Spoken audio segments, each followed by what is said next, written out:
Table meeting. Good morning, everyone. This is Penny Gross, your chairman from Fairfax County Board of Supervisors.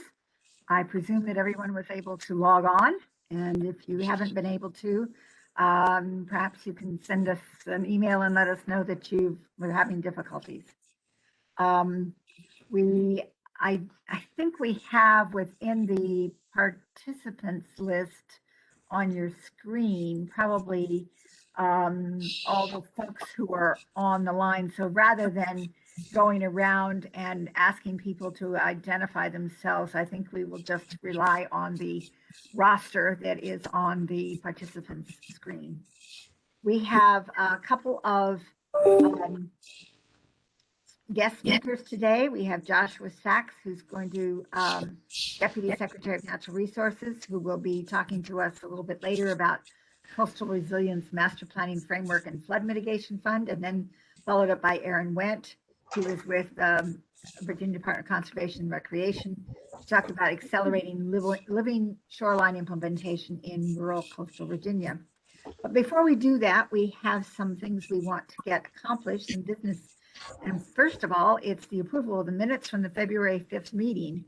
It has been a while since we met.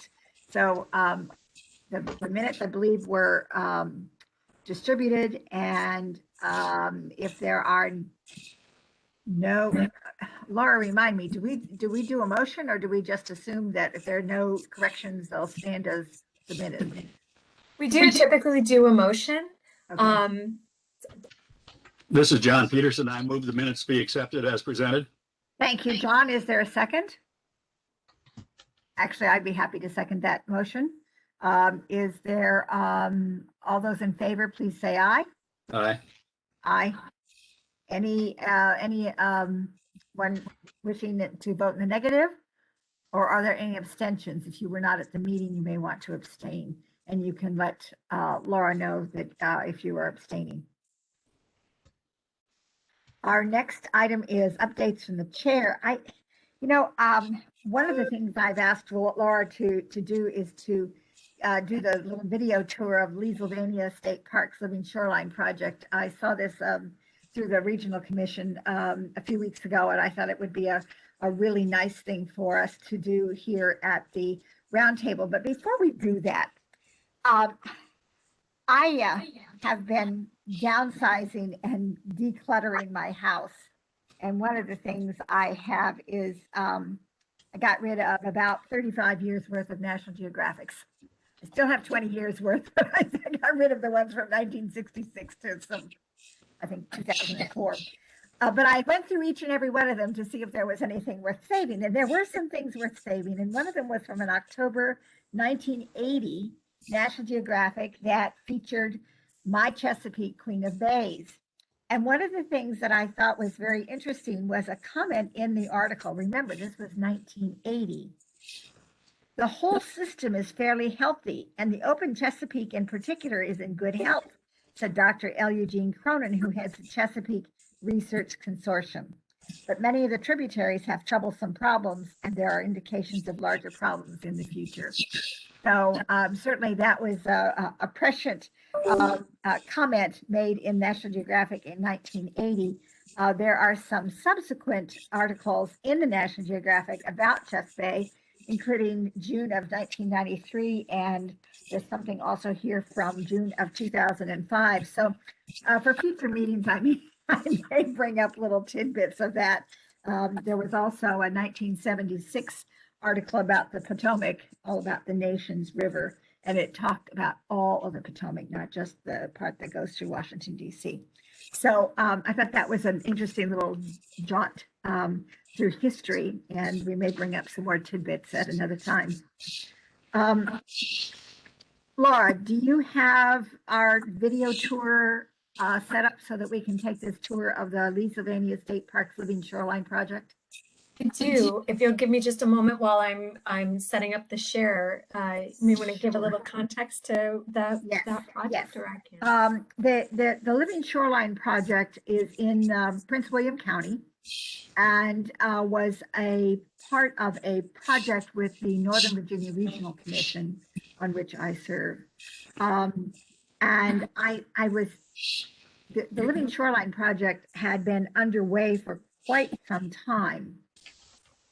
But this particular video tour sort of shows what it looked like before and now what it looks like. And one of the challenges I think we have is that there are now some folks I've heard who are against living shorelines, that this is not the way we should go. And yet this is a wonderful example of something that has been very successful. So let's roll them.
Okay, thank you, Laura. I thought we had a before and after, but I guess we don't. But you can sort of tell from the aerial that this was an area that was subject to erosion and potential really just almost disappearing. And it armors the shoreline a little bit, but also allows the water to go into those marshy areas to regenerate vegetation and so forth. It's been quite successful from that standpoint. And I just wanted to see something that was done jointly with the Regional Commission and Prince William County. Is there any questions or comments? I'm sure that many of you may already be aware of this particular living shoreline and have your own impressions, or perhaps you would also like to make other comments about other places that could use living shorelines, or the challenge that we have with the use of sort of armoring areas that protect the shoreline. There are philosophical differences, I think, on this. Laura? Annie, I wanted to give, excuse me, just a little bit of background and context on the Leesylvania project, because it was actually one that I helped to start with the use of a Chesapeake Bay Trust Living Shoreline grant. I was working at the Northern Virginia Regional Commission at the time as a coastal program manager, and we were looking for a place in Northern Virginia where we could demonstrate the use of living shorelines as the preferred alternative, because at that time, the local jurisdictions were incorporating into their comprehensive plans this idea of living shorelines as the preferred shoreline management technique when appropriate, certainly. And so I do have a couple of pictures of the before that I'd be happy to share as well, and give you a little bit of background as to why Leesylvania was selected over other sites in Northern Virginia. So let me just show again my screen here. This is the before. of Lee Sylvania. So when we were looking at those rock sills, those are those what look like riprap in the water with windows in between. There's a tremendous amount of beach nourishment that was taking place as well with the revegetation using appropriate grasses and things like that. The project was designed by the Virginia Institute of Marine Sciences and their shoreline center there. Scott Hardaway, who has come to the Potomac Watershed Roundtable many years ago, has shared some of his insights with that. But it was an eroding shoreline. You could see the proximity to some of the important features there at the park. This park is one of the more widely used parks in the entire state park system, with over 600,000 visitors every year. So there was a great opportunity for visibility with the park users, but also because of its proximity to the visitor center, it's also a great location for potential trainings in the future as well. So those were a couple of the non-scientific, sides of why this site was selected. But because of the erosion taking place, the park had already used what are called gabion baskets, which look like rocks inside of fencing, to stabilize the shoreline in certain areas. And you could see the impacts of those gabion baskets. So there's a real juxtaposition right here at this site with the use of the living shorelines, which is an engineered practice, but looks a little bit softer versus that straight edge of the gabion basket. But this is again the before, where you can see there were trees that were being undermined, and there was an interest because of the use of the park in improving and increasing beach access here along these areas. So I have gone over here with my own children to take a look at this, of course, from time to time. And you can see there are many people who are using this location from a recreation standpoint, but also, looking for critters and things like that too. So this gives, again, just a little bit of that before of the site, and what a great juxtaposition with the Living Shoreline project of today. Great. Thank you, Laura. And I'm trying to remember, it's been in a couple of years, hasn't it? It has been in a couple of years. So what you were seeing in the video was more recent, within the last year or two. So the grasses have come in really well. It's been established for some time. And what they're finding is that even with the big storms, there's a large amount of fetch, which means that there's a long distance that the wind can travel and that the water can travel and impact. There's a lot of wave action at this particular site. So again, it was a good example of being able to utilize a living shoreline practice. Should also mention, and Aaron, I don't want to steal your thunder because I know you're going to get into this quite a bit more, but the practice, there's a living shorelines is the name for a number of different practices that one can use in order to stabilize their shoreline. Aaron says in the chat that the permit was from 2012, and I believe that construction got underway in about 2014. So it has been established for several years and is recognized by the governor as one of those treasured locations, which is pretty exciting too. Thank you, Laura. I'm reminded when we look at the Pennsylvania living shoreline, which is right at there is no topography of cliffs or anything like that along the river. It's really just very, very even topography. And I'm reminded of when we've been down at Westmoreland State Park with Woody, and I see Woody on the screen, and how the effects of the river on Westmoreland State Park and on those steep cliffs, and how much soil and land is lost because of that wave action. But it is a different topography, but it's the same river. A living shoreline probably wouldn't work quite the same way at Westmoreland as it does at Lee Sylvania, but it certainly an interesting juxtaposition of the type of edge that we have of our land along the river. Supervisor Gross, this is Norm Goulet. Yes, go ahead, Norm. Just to give some further information, that video was actually shot by me a couple of weeks ago. I didn't realize it was your video. Yeah, and that's actually the phase 2 section of the living shoreline. If you go to the commission's YouTube website, you'll see some footage again from the phase 1 that I shot quite a number of years ago. My intent actually a couple of weeks ago was to shoot the entire length, but unfortunately, I'm not a video game expert, so I was having some difficulties, and I was only able to get part of the entire shoreline. I'm going to try to go back again in the next couple of weeks and shoot the entire length of it, but not only the length that's been restored, but also a section of the length that they're trying to obtain the funding for now to finish the entire length of it.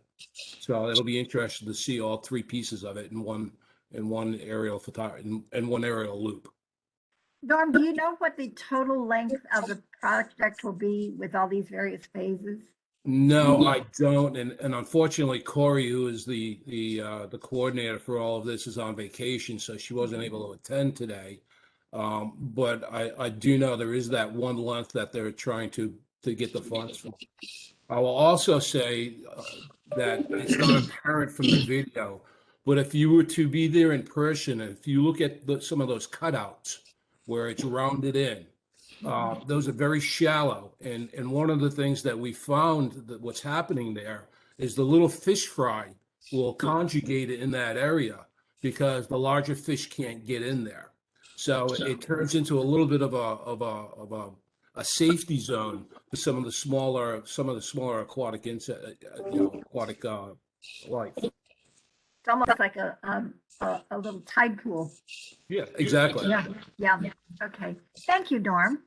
Any other comments or questions about what we just saw? We will go into living shorelines a little bit later in the meeting from an expert, but Woody, how are things at Westmoreland State Park?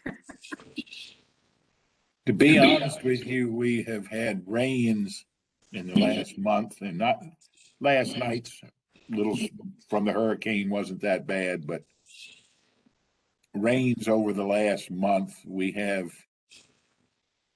9.5 inches in Montrose in 4.5 hours.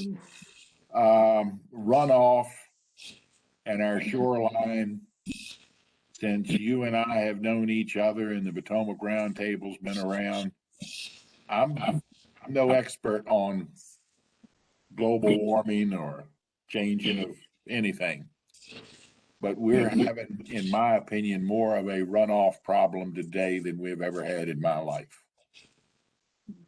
The amount of silt I see going into the Potomac and the Rappahannock, as you know, I live between the 2 rivers. Mother Nature, we can take 1 inch or 2 of rain, but when you start getting 4 and 5 inches of rain in 4 or 5 hours, the runoff and the silt factor is beyond what any of us have tried to address before. Okay. Thank you, Woody. And at some point, Woody, I want to get in touch with you personally because I just finished reading a book that actually is a political book, but it's a great defense of the family farm by John Tester, who's the Montana senator, who is a farmer and a senator. And I kept thinking of you as I was reading this book. He does dryland farming in Montana, so it's a totally different kind of farming than you do, but his defense of farming and the family farm, I kept thinking Woody Hinson as I was reading it. So I'll get back in touch with you about that. Thank you. All right. Let's go ahead and go to, does anybody else have any comments they wanted to say about this part? Okay. Let's go to updates from the Potomac Council Chair. Thank you, Chairman Penny and Vice Chairman Woody. This is John Peterson. The council met this morning for the first time in a long time. It was a virtual meeting. We had 4 of the 6 members of the council there. There's just two items I'd like to bring to your attention. One is thanks to the good work of Laura and Rebecca Shoemaker from DEQ, the roundtable does have its grant again for another year. So we're in pretty good shape that way, and we appreciate the work they've done. The other thing I would bring to your attention is that before we really kind of went into hibernation as a result of the virus, we had been talking with Chairman Penny and others about going back and taking a good hard look at our succession planning for our officers and our membership for the roundtable itself. And the council this morning suggested, Penny, that we ask Laura if she would work with you and Woody and Robert Pickett and myself and try to find a date when we might get back together, at least virtually. Maybe we can get our bylaws and everything in everybody's hands before that and have a discussion to start that business of doing some planning. That's probably all I have for this morning. We really thank Rebecca and Debbie Cross from DCR for joining us this morning. All right, thank you. Thank you. Any comments? Questions? Okay. We are way ahead of schedule. So, you know what I'd like to do, since I think Joshua Sachs was going to try and be with us at 10:45. I don't believe he's been able to join us yet. Let's do a little bit of updating of what you or your organization or your entity have been doing in the hiatus that we've had over time, at least in the last 6 months, maybe how you're getting back to normalcy with post-pandemic, or what particular things are on your agenda to get done. Let's go around the room and I will ask, let's see, I'm just gonna go down the roster. We've heard from Norm, and we know that he's going to try to do some more filming. Jim McGlone from Department of Forestry, would you like to say anything about actually, I see that you have your hand up too. I had my hand up. I do have something to say. Okay. The department is focusing particularly on the WIP 3. If you have read the WIP 3, you know that DEQ has committed Virginia to planting a lot of trees, and DOF is responsible for counting them. Okay.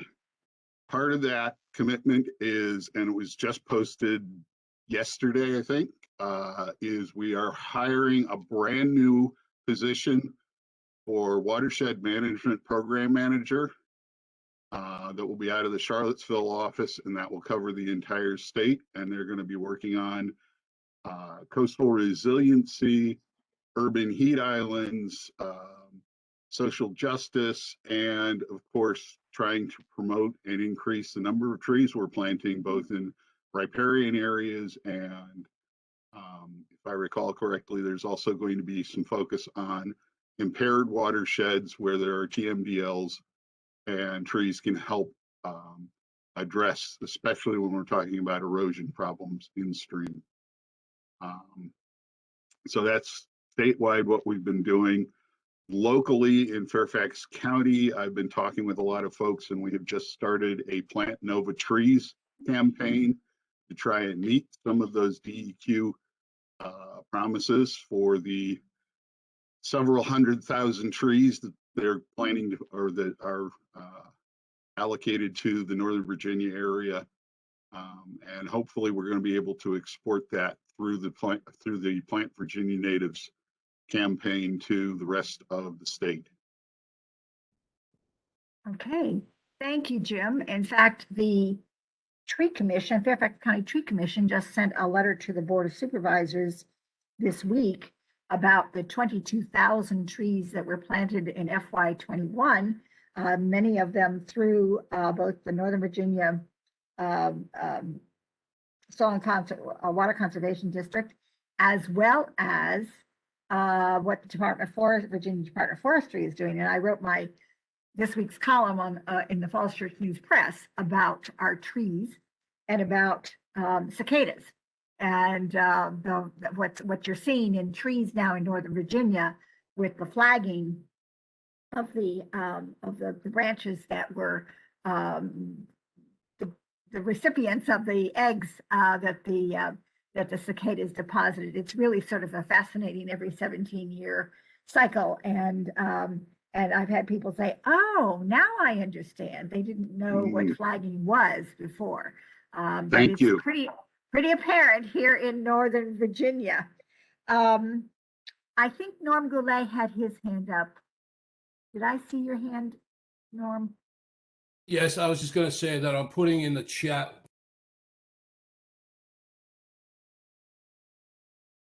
We lost you.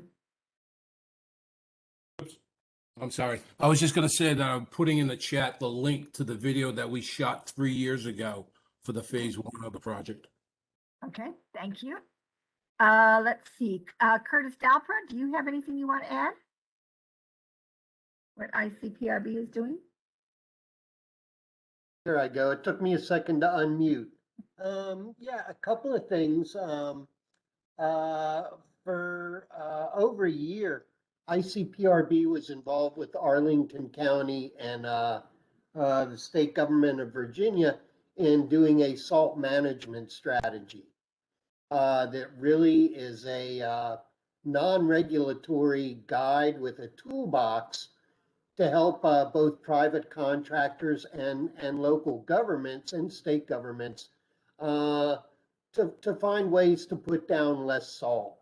And with all the problems there are in the Potomac, I really think the salinization of freshwater streams is a really, really thorny problem. And you know, part of that is because of how much people rely on being able to travel during winter weather without restriction. So all this salt gets put on.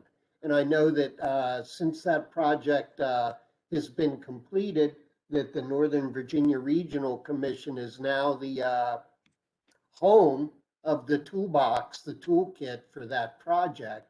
And I just want to thank them for doing that and keep up the good work, because I think this is an important piece of work, not just for Virginia, but for the entire Potomac Basin.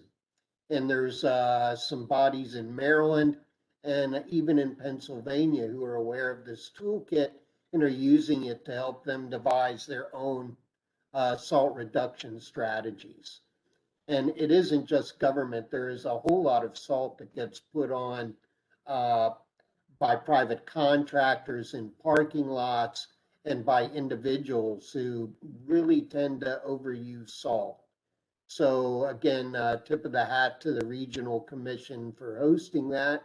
And we look for more good things to come out of that. And then a second thing is that we're not directly involved in, but right now there are groups of people who are out harvesting water chestnut from some stormwater ponds in suburban Virginia. And that continues to go on.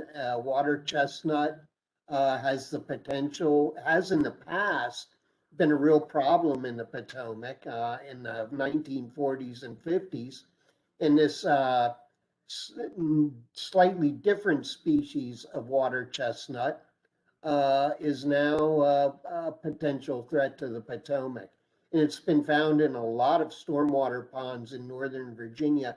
I haven't really found much in Maryland, but stormwater ponds, golf ponds, this sort of thing. So there's volunteers out harvesting these ponds, and it'll be a multi-season event to actually uproot this stuff and get it to the point where it's eradicated. But I know that Nancy Rabicki, who lives in Reston, and she's a retired may not be the word considering her activity level. She's an emeritus USGS person who did a lot of aquatic plant work on the Potomac. And she's leading the charge in this and is really pushing for local and state governments to formally address this problem. And the issue is that even though there was a stand in Pohick Bay for a while, and that got eradicated through several seasons of hand harvesting, But another problem is that these stormwater ponds serve as a refugia for this, and it gets carried by Canada geese and other birds. They eat the seeds and then poop them out into the river. And also these seeds, which have horns on them, attach to the plumage of these birds, who then fly from stormwater ponds a couple of 3 miles into the Potomac, and then those things come off. So there's a constant threat of new populations popping up in the river as well as these ponds. So um, that work continues. Thank you, Curtis. Thank you. Thank you. Certainly the water chestnut issue, and if we've got anybody on from Fairfax County Department of Public Works, we had a tremendous problem with water chestnut in a pond behind the government center.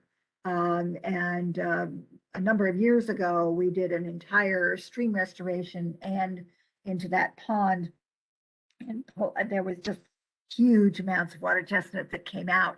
I haven't looked at it recently, but it was pretty much shutting down the function of the pond because there was so much water chestnut in there. Hi, Penny. Craig, do you want to say something, Craig? Sure, yes. Yeah, it's funny you mentioned that. The upper pond, there's two ponds in series there, and the upper pond we actually dredged and treated. Actually, we treated both ponds, but we dredged the upper pond. And if you go out there now, you won't see, at least last year, you wouldn't see hardly any chestnut in the upper pond, but the lower pond that we didn't dredge, which is very shallow right now, was literally covered with chestnut. So the way that we've been trying to eradicate that is essentially by spraying it. And I've got to check with our operations folks to see if we're planning to do that this year. I walked by the pond the other day, and neither pond had a lot of chestnut in it. So I don't know if we've sprayed it and it's managing the spread of that invasive plant that way, or if in fact just the work that we've done last year is ultimately helping. But definitely, you definitely notice the difference when we dredge for the pond that was dredged and the one that wasn't. Well, thank you. You know, that whole project, including the stream restoration there and the ponds, you know, I've presented that good news story to folks like National Association of Counties in the past because it was a big deal. And I want to make sure that we don't lose track of that and just sort of let it get back to the way it was, because we did put an awful lot of effort into it and it paid off. It really paid off.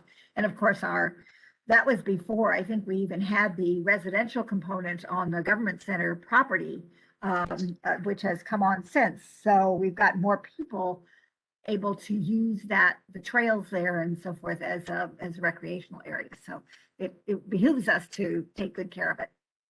Thank you.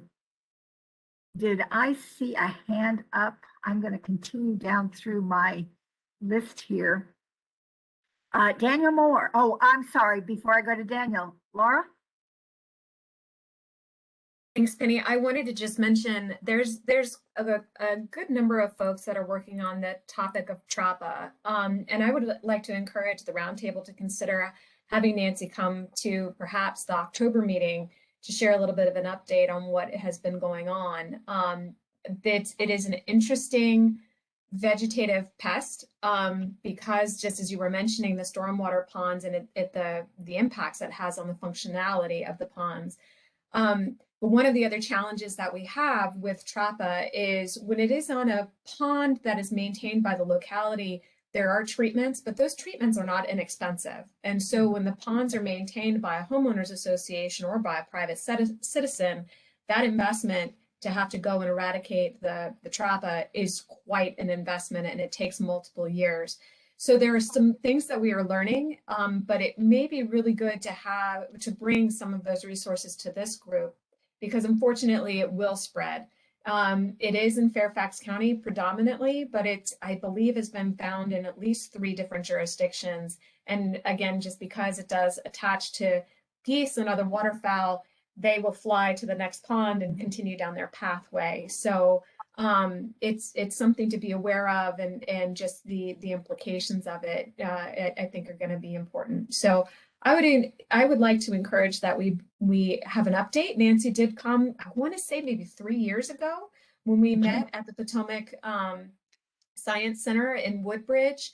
And it would be worth having her and perhaps John Odenkirk, who is a roundtable member and represents the Department of Wildlife Resources, share a little bit more about the work that's going on with that steering committee. Sounds like a plan. Thank you. I see a couple of hands also up. Jim McClone, and then I just Brittany. wanted to mention the Fairfax Master Naturalists have taken this on as a project. We just allocated some money to buy some tools to try and get out into some of these ponds and work with some of these homeowners associations to provide a fairly low cost way of trying to treat this. And on a hot day like this, it's nice to get out and stand in the water and pull water chestnut. Thank you. Thank you. Kirsten.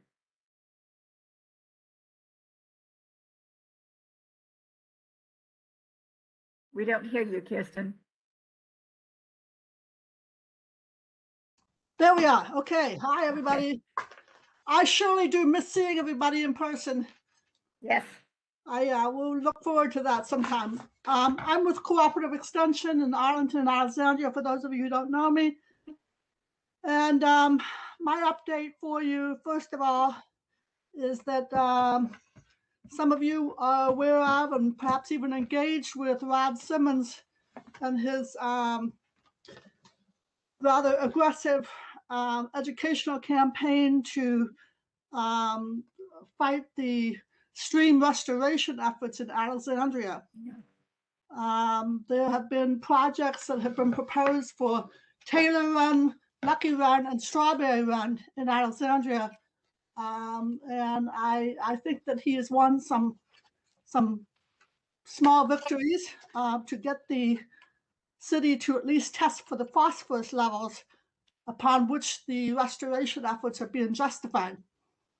And the main issues seem to be that the removal of trees will be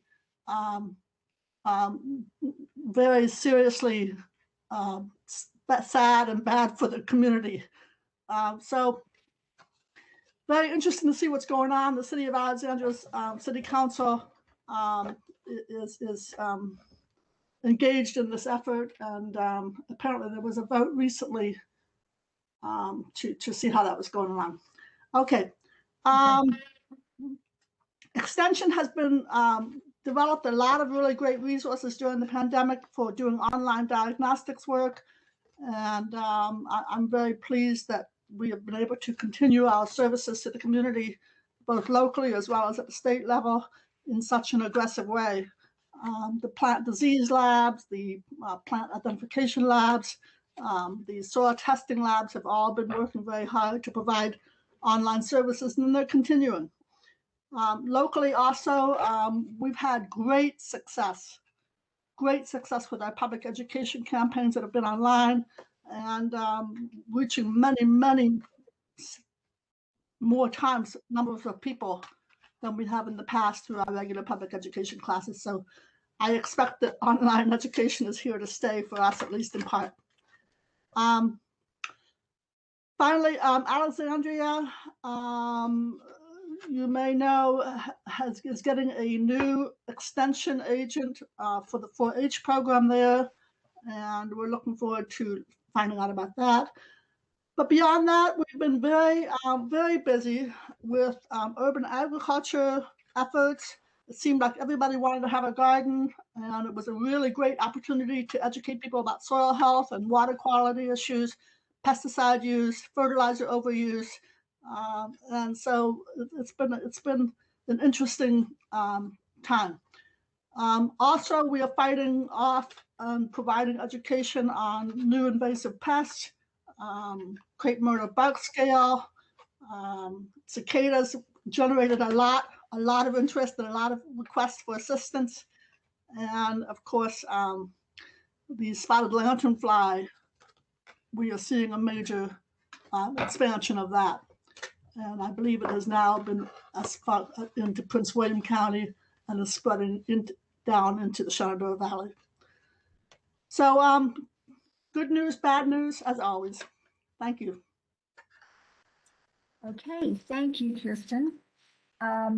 Speaking of gardens, the Metropolitan Washington Council of Governments has what we call a farm committee.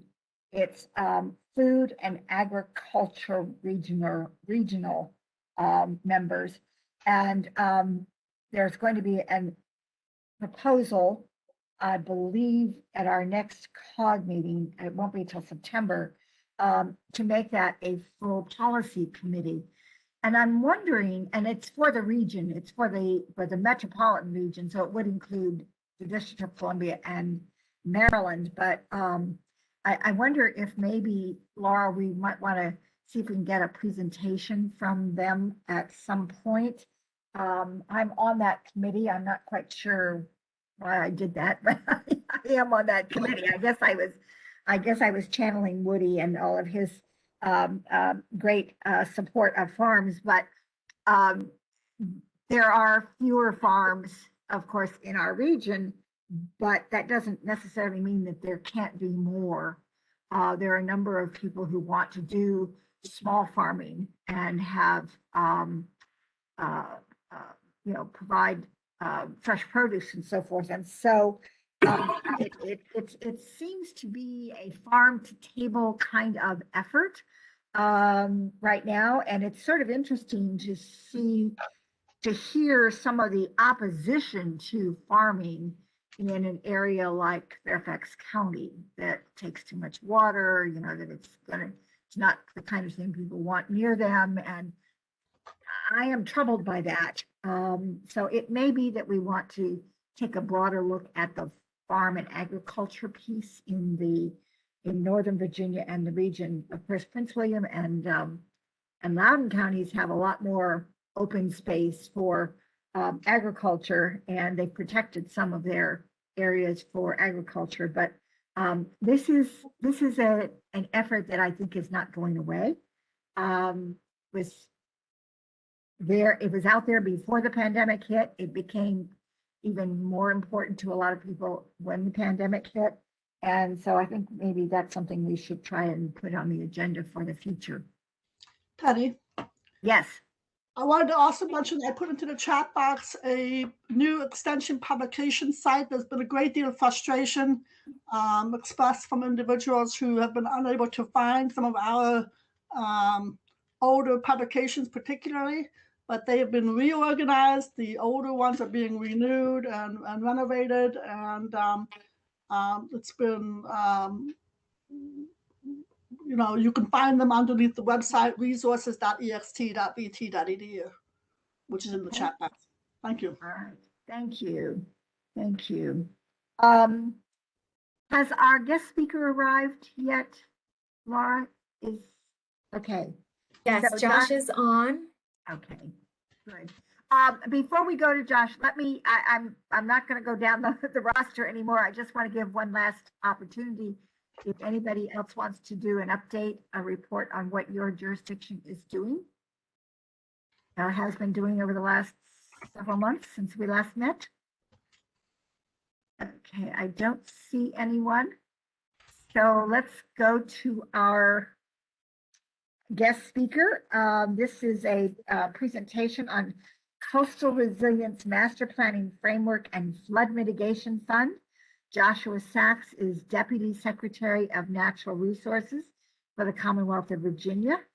He works on natural catastrophe planning and resilience, land conservation, historic preservation, wildlife, and outdoor recreation. Sounds like a very nice portfolio to have.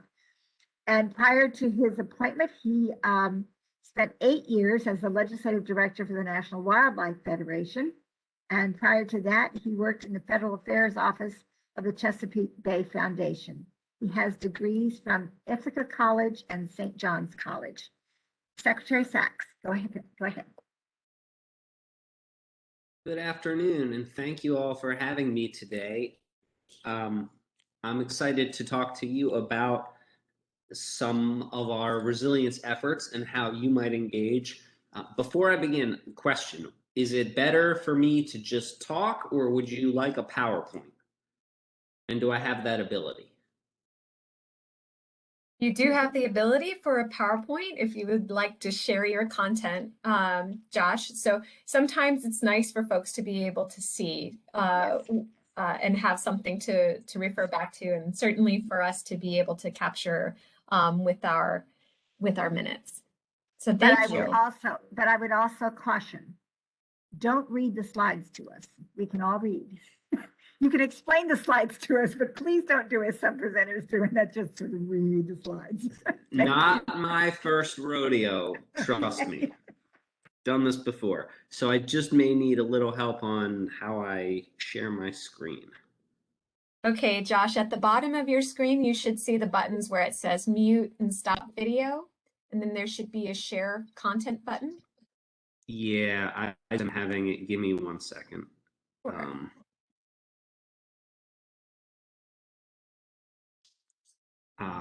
I'm gonna have to, I need to allow a permission, and that would mean I need to drop off and then come back. If you're willing, I apologize. If you're willing to be patient, I can be back in 3 minutes with a PowerPoint. Otherwise, I'm happy to just proceed. You tell me. Penny, do you have a preference? I think it would be okay. I'm sure we can entertain ourselves for 3 minutes if you would like. Oh, Penny, you're muted. Yes, sometimes we know that that's the only way to be able to do it quickly. So go ahead. Very good. I apologize. I will be back. All right, thank you. No problem. No problem. In the meantime, that gives us an opportunity. I want to go to Dan Moore. Daniel, do you have any kind of updates for us from the Commonwealth level? I think he's on. Can you hear me now? There we go. Yes. Good morning, Penny, and everyone. You probably all have heard that DEQ most recently has been in the process of drafting ordinance amendments to the CBPA regulations. The two primary areas of interest and emphasis are on the protection of mature trees in CBPA areas, as well as climate resiliency or climate adaptation measures, again focused on the resource management area and the resource protection area. It was a fairly heavy lift for DEQ, and when I say DEQ, I mean the Office of Local Government Assistant Programs. That is myself and 3 of my colleagues and our boss, Justin Williams, who's the director of that small office. Most of the work was done by Justin Williams, and he worked his tail off. On the Tuesday, the 29th of June, the State Water Control Board reviewed the proposed language, the text amendments to the regulations. It was an all-day long meeting held at a hotel out in Henrico County. Well attended. There were a number of people who were part of the SAG for that process. And ultimately, the State Water Control Board approved the amendments to the regulations for both mature trees and for climate adaptation and resiliency. Upcoming, the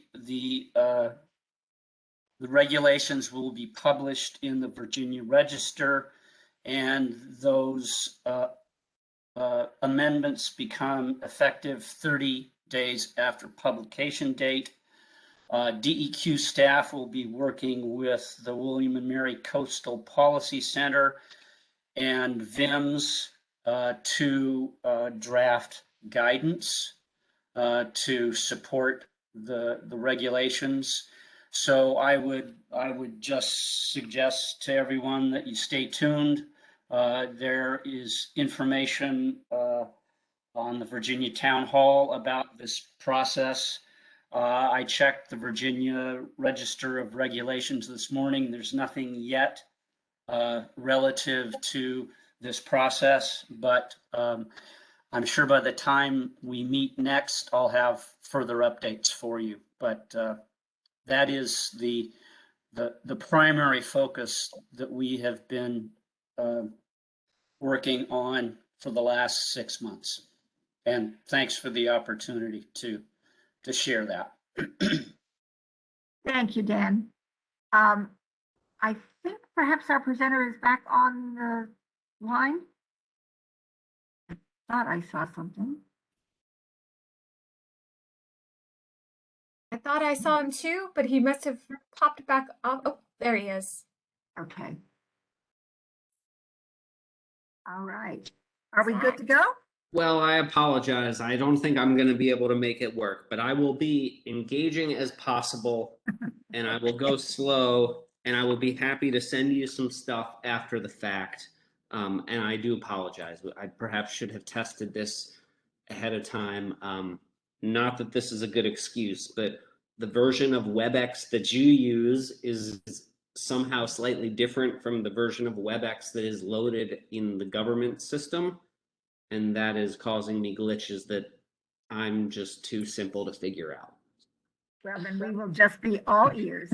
Okay, so with no further ado, let me start here and say it will come as no surprise to anyone on this webinar and anyone who spends time in the field to know that climate change is dramatically impacting Virginia right now.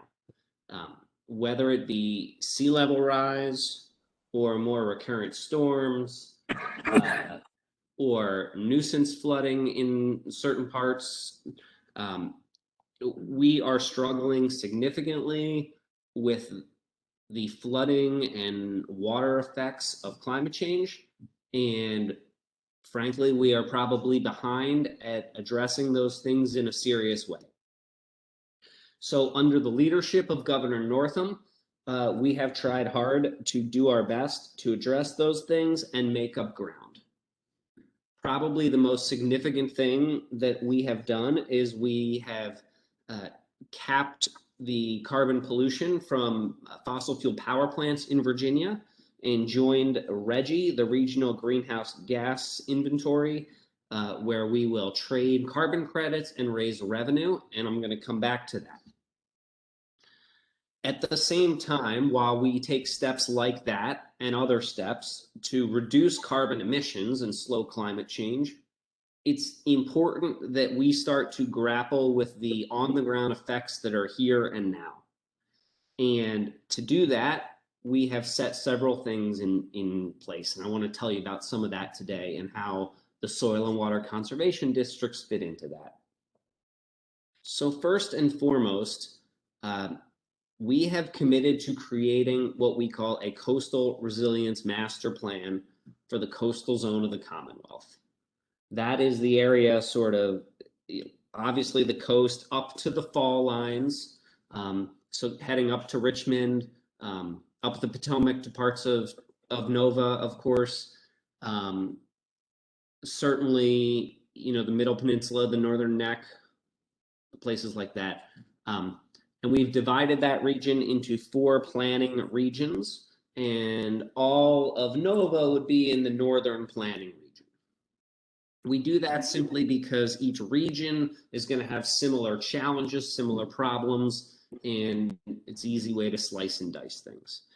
And this Coastal Resilience Master Plan is a plan that hopefully by year's end will start to give us a sense of what actions we should be taking to make the Commonwealth more resilient to floods and flooding. We are working with a firm called Dewberry out of Virginia Beach. We have created a robust technical advisory committee of citizens and academics and stakeholders and other experts. And we are working to inventory our risk and to catalog all existing solutions and to come out with a plan. And that plan, we hope, will include projects that are nature and nature-based as much as possible. There are some parts of the Commonwealth, like the Seven Cities area, where structural flood control is going to make the most sense. There are also parts of Nova where that is true, but there are going to be many parts where using natural infrastructure and nature and the land that we have and healthy floodplains, all as ways to reduce flooding.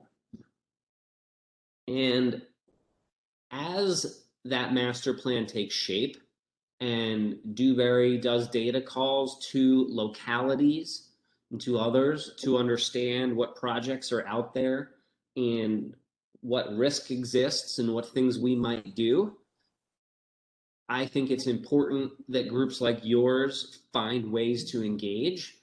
And I know this may be the first time you're hearing about this today, but I want to help you find ways to engage, and we can talk more down the road about how that might be. I think with respect to the master plan, that's sort of the most important piece to know. Actually, the last thing I would share with regard to the master plan is I am seeing it as it's developed, and we are cataloging all sorts of assets that could be at risk, and agriculture is one of those assets. So certainly, I want everyone on this call to understand that, you know, we are casting a wide net on what are the assets and what need to be protected.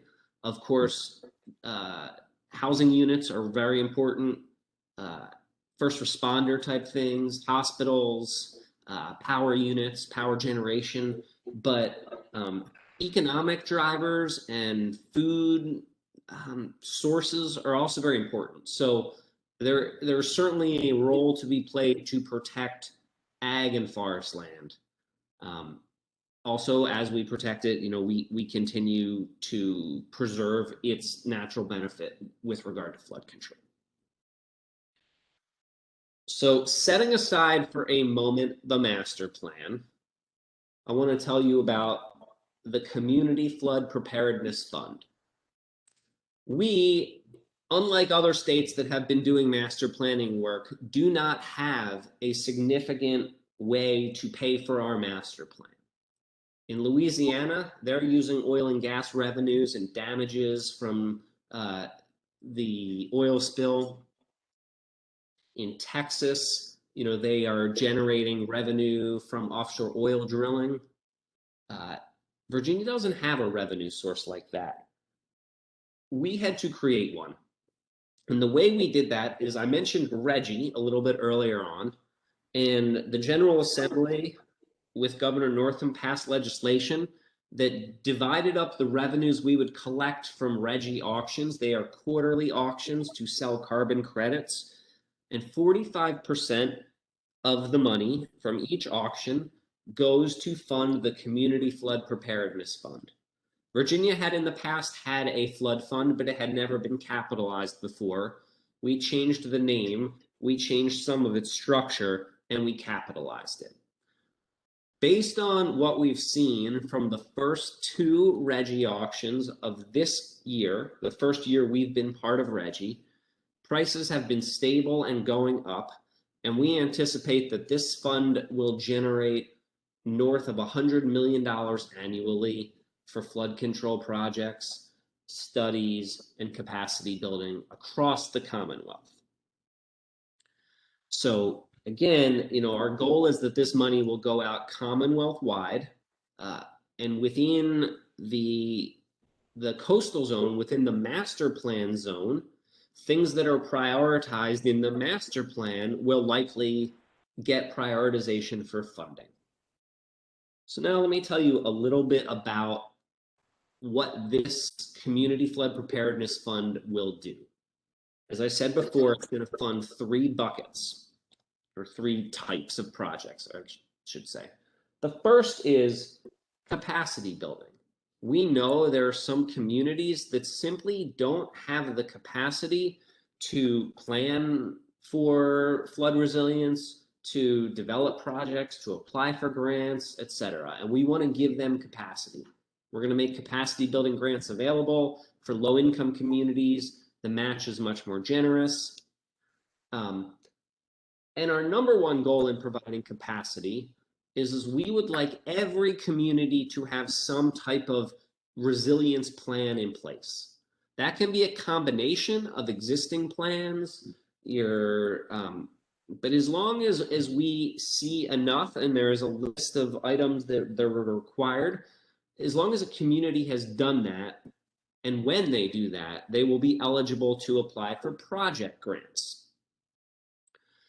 Project grants are things that I think would be of specific interest to the Soil and Water Conservation District. So I have in front of me right now the grant manual for the current pending grant round, and I'm going to read for you some of the projects.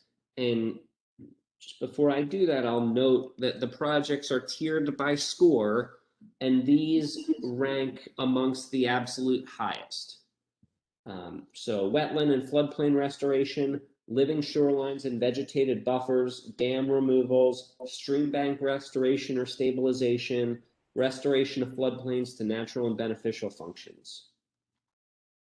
All things that I think groups like yours may engage in. I know not always. I know different soil and water conservation districts across the country sometimes focus on different things, but certainly things that you could avail yourselves of. And frankly, I just don't know how much you are doing those in the flood control context, but the more the better as far as we're concerned. The last point I want to make, as I said before, we're doing this capacity stuff so communities can build out plans. There are ultimately 2 sort of planning exercises happening right now in the Commonwealth. There's the macro master plan effort, and then there will be these local efforts to perhaps do new planning or perhaps be aggregating existing plans. Both are opportunities for soil and water conservation districts to engage in the process, to help us understand how you might be able to engage and benefit or contribute. And I would say the sooner you are able to get the things you'd like to do incorporated in one way or another into these types of plans, the more likelihood there will be that those things get funded. I want to make one more point that I think I should have made at the beginning, and I didn't. I apologize, but this grant program I've been describing only has, I believe, 4 eligible applicant types. They are local governments and localities, tribal governments, soil and water conservation districts. I think that might be it. The NGOs, PDCs on behalf of localities is the 4th one. So NGOs and academics are not currently eligible for this money. We want this to go to on-the-ground practitioners who are going to help us put in place flood control structures. So that may have been a lot that I dumped on you there, and I apologize that I didn't have PowerPoints to make it easier, but I can assure you I wasn't reading. So I think maybe now is a good time to pause, and I would guess you have a lot of questions, and maybe we can advance the conversation by turning it into a conversation. Does that sound good? That sounds good. That sounds good. Let's go ahead to any Q&A. Well, actually, any Q, we'll leave the A up to Deputy Secretary Sachs. Questions? either raise your hand in the participants list or just Penny, call out. Penny, if I might, I had a question for Joshua. You mentioned briefly at the top of your presentation, you talked about inventory risk. Could you expand on that just a little bit to describe what that process is and what you're finding? Yes. Can I ask, and I apologize, I am new to this group. So Jim, could you just tell me who you represent and so I know how everybody fits? I'm with DEQ, the Office of Local Government Assistance Programs, and we administer the Chesapeake Bay Preservation Act programs for the 84 localities that are required to have an act, an ordinance and a Bay Act program. And that's Daniel Moore, and he has been regular. Golly, Daniel, you've been on the roundtable for forever, almost as long as I have. Okay. Got it. So when I said inventory assets, what that means is a couple things. One, using a wide array of existing data sets, our contractor Dewberry is mapping all sorts of assets. As I said, food distribution centers, transportation, package delivery systems, hospitals, electricity, urban neighborhoods, all those sorts of things. And we're mapping them, and then mapping them according to an overlaid risk analysis, so we can heat map those and stuff. Ultimately, we have the ability to drill down to about 2-acre scale. And that'll help us both inform the master plan, evaluate projects, and then show the public, members of the Commonwealth, elected officials, everyone else, the reason behind projects. The second way we are doing this sort of asset identification is through surveys, and I'm not the lead on that, but as I understand it, there are surveys that are going to PDCs and perhaps directly to local governments, where they're being asked to identify needs, projects, vulnerabilities, assets needing protection, etc. And sort of none of that is ready. That is the process that is happening, but that's what's going on.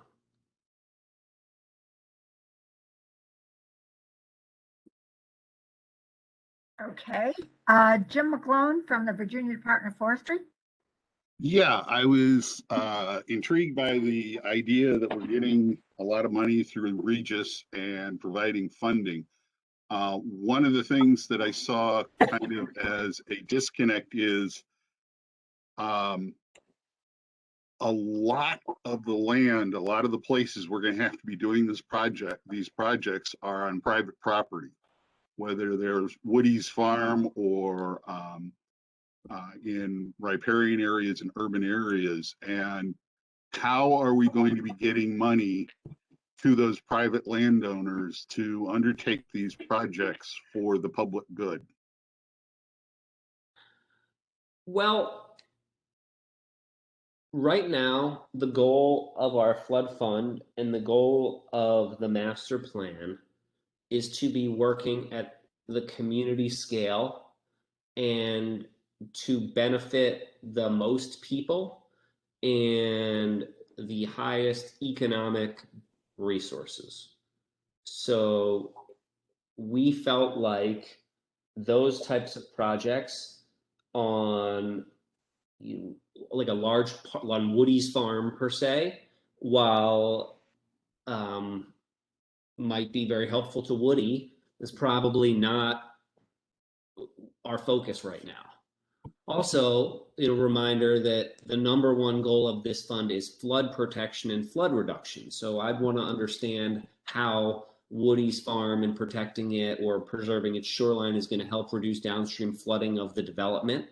I don't know if it does. It's fairly complicated. Okay. I just can't get away from the fact that most of the land is owned by private individuals. And when we do these projects, whether they're on private property or public property, because I deal with the idea of expanding tree canopy, and I know that the only way we're going to do that in communities is to engage the public and get them to plant trees on their property, because 80 to 90% of that property is private property. So there's very limited places on public land to do these kinds of projects. Jim, you and I both work for the same boss, Governor Northam, so we can talk about this offline. Okay. Well, let me add to that, since Jim raised the question. Good question. I know that this is Penny, in the past, and this goes back, I think it was when Tim Kaine was governor, and I was invited to attend a meeting in the governor's conference room about this issue of tree plantings. And both the Secretary of Agriculture and the Secretary of Natural Resources at the time said, but we don't know who owns the land. And I was shocked and appalled and suggested that every local jurisdiction knows exactly who owns what properties. So if there is a question about who owns what, we just need to collaborate with the local governments to get that information now, which is public information in almost every case. So as you're having that conversation, please remember, if that's still the sense of the state that we don't know who owns land, local governments do.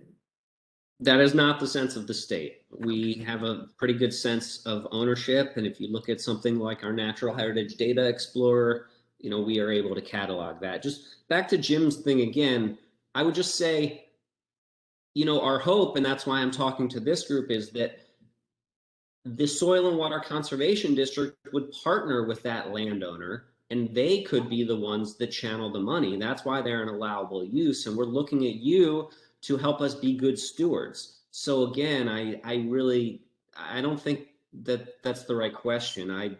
I'm here to invite SWCD to take a role, not to just work with local landowners. So just to amplify that, that would be like expanding the funding for the VCAP program or something like that. And then looking to the localities to figure out who needs to get the money and the support and the help. Are you familiar with the VCAP program? Not enough to discuss it here today. Okay, well, all right. It's a soil and water program that helps people do conservation practices on private land. The fund is not constructed so that it will be pushing money into other funds. Right. Next Laura, question. Laura, you had your hand up, and also I'll call on Norm Goulet. Thank you. Laura? Thank you. I think I wanted to ask the question maybe a slightly different way, which is there any limitations on the use of the funds for private property or on private property? And just based upon the conversation, it doesn't sound like there is. So long as it's been identified as a priority or an area that would be justifiable for the use of the funds. That's what it sounds like to me. And that's correct. To a point that Jim was making just a little bit ago about the Virginia Conservation Assistance Program, which is administered by Soil and Water Conservation Districts, is that this really expands the offerings that are potential through the VCAP program, which is focused on stormwater management and mostly from a water quality perspective, as opposed to a flood control. So go ahead. That's the glitch. In code, this fund is to primarily benefit flood control and flood reduction.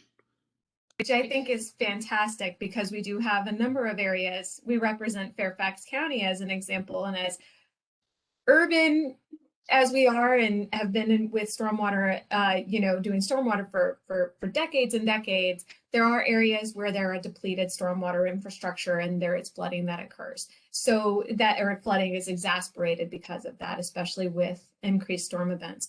So I could see that as an example, and it would not necessarily, as we do in Fairfax County, it would be multiple partners working together to try to achieve, that lift and that benefit. But anyway, I think the point to kind of close the loop on the point that was being made before is that the funds are available for both private properties, public properties, which is great. It'll just depend upon who is applying for those funds. So great opportunities for partnerships. Thanks, Laura. Our next question is or comment is from Norm Goulet, and then we'll go to Will Lintner. Norm? Yeah, Laura kind of just stole my thunder. The point that Jim was raising was a point of contention during the grant manual development. And essentially the workaround is what Laura described.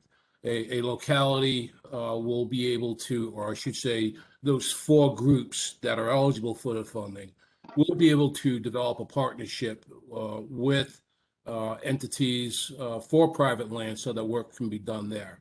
I mean, it will have to be a formal agreement and there will be a ton of paperwork that goes with it, but that work can be done on that private land. A lot of what is being talked about here right now is in the very early days of development.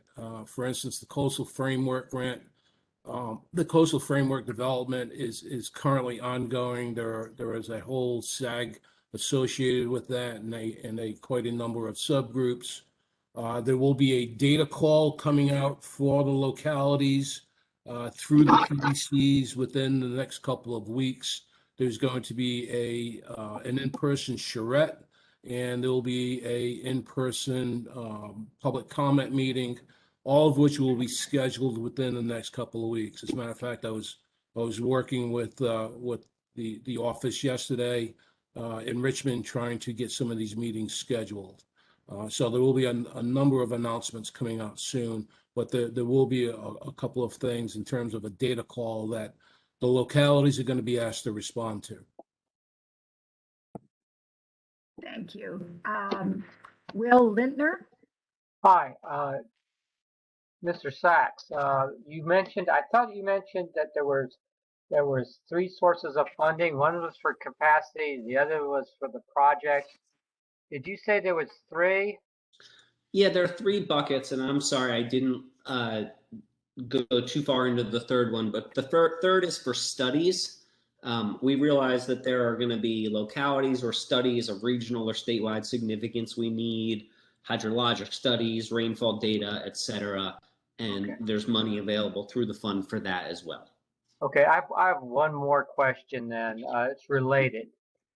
With the project funds, do the project funds include funding for administering the projects at, for example, at a soil and water conservation district? I mean, our staff would have to administer, even if they got a study or had a project, they would still have to administer a project. So does it include funding for administering a project?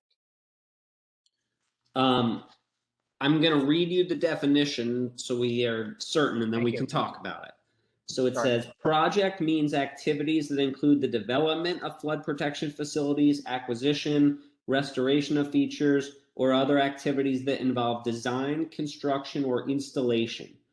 Activities such as design necessary to ensure projects meet their intended purpose will be considered part of the project. Does that answer your question? Would you repeat this, the last part? Activities such as design necessary to ensure projects meet their intended purpose will be considered part of the project. So I guess a short way of saying is like post maintenance and stuff is not included, if that's what you're asking. But no, I would assume we'd have to report the projects back up to you and your office or some office, and that would take our staff time. basically. Our staff, for example, on somebody mentioned the VCAP project. Our staff has to admit, even if we get the homeowner or whoever it is to hire the contractor to do a project, we still have to do things like do administrative, have them apply for the project, make sure that that is all done correctly. So we send it up to your office. And then sometimes we get, for example, in 10 or 15 projects, we have to rank. Sometimes we have to rank the projects. And, These grant awards do not include money for administering grants. Okay, that's what I was thinking. Okay, thank you. Now, but there's a but. Okay, sir. There are capacity grants, right? This is how these can fit together.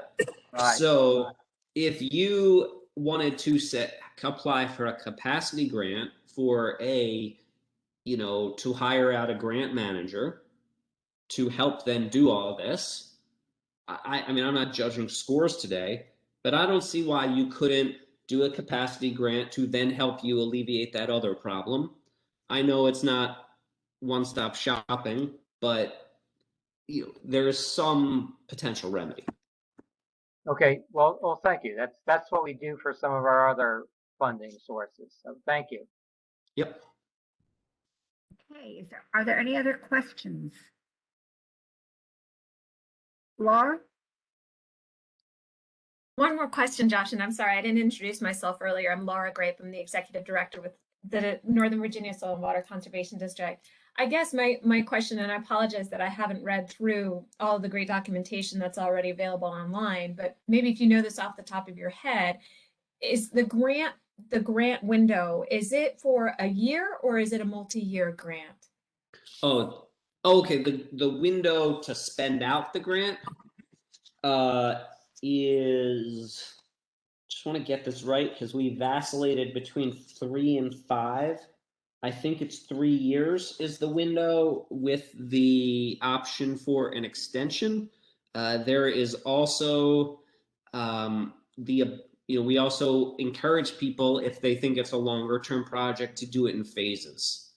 Right? So one might apply for a scoping grant, an engineering grant, followed by an implementation grant or something like that.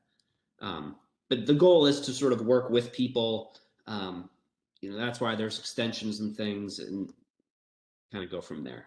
Right, and those big projects oftentimes take multiple years for implementation. So that's great to hear.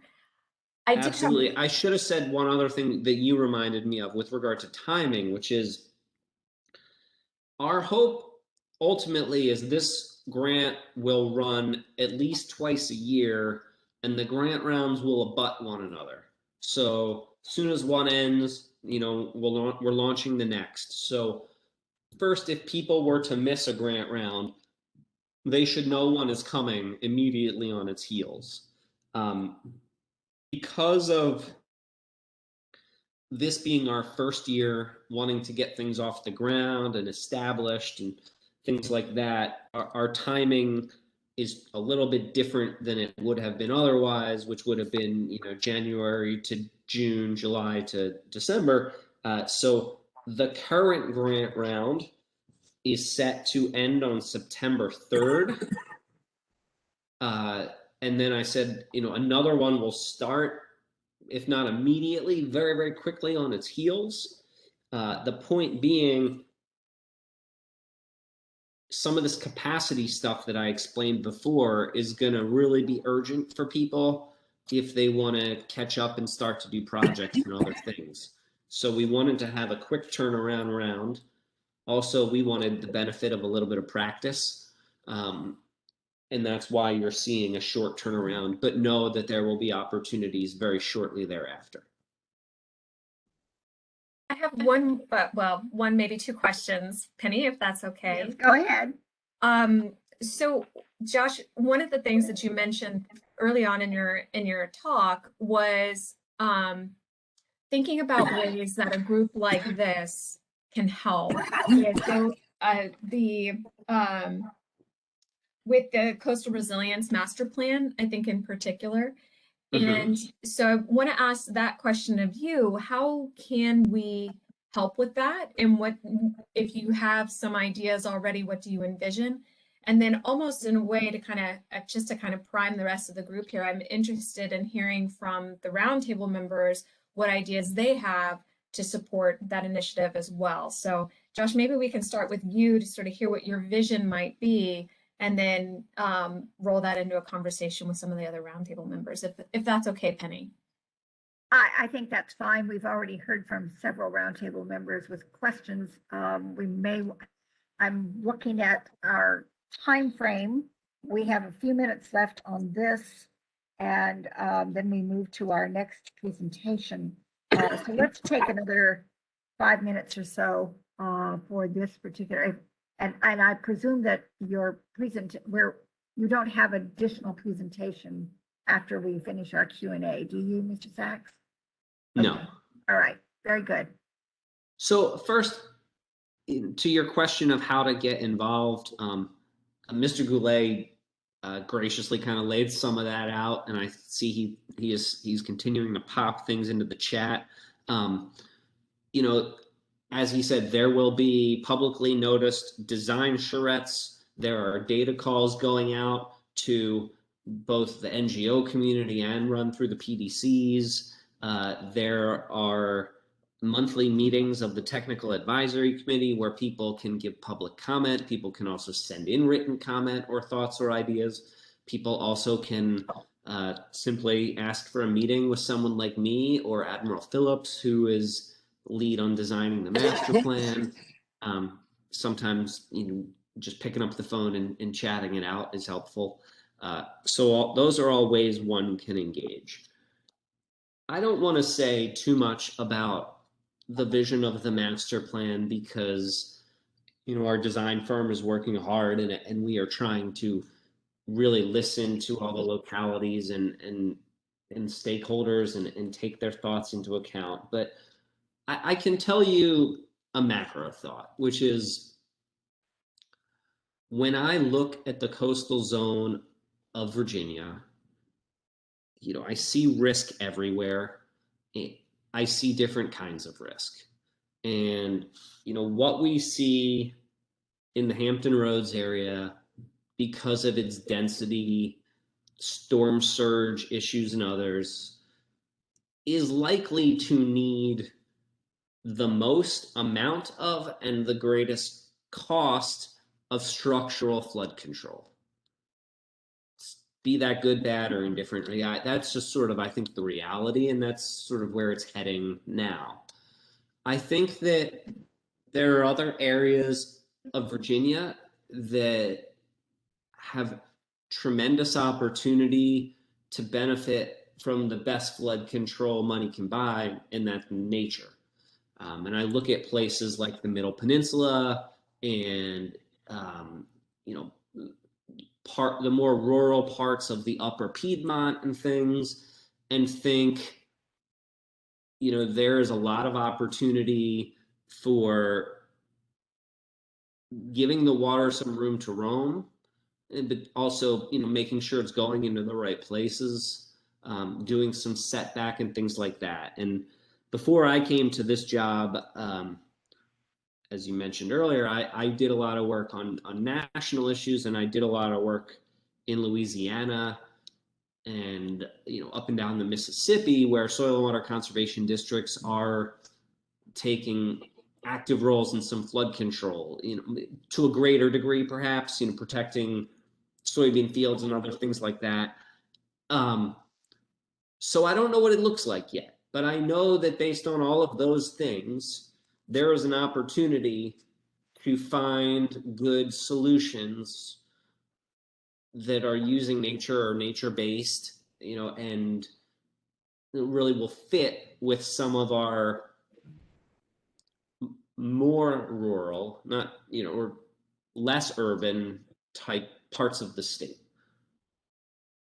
Is that, I'm just sort of riffing there, but did that make sense? Does that help at all? It does. It does. It's sort of like stay tuned, more information to come. But I think it does. And actually it kind of leads really well, I think, into what Erin's presentation is going to be all about, which is identifying some potential locations, which is kind of coming up with some of that planning. And so, but yes, I thought you answered well. Let me make a caveat before I go though, which is it's not just stay tuned.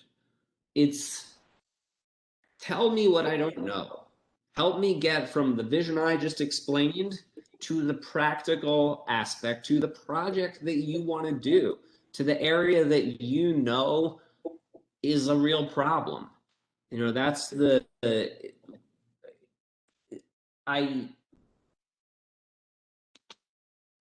more active you can be, the better product I think we can have.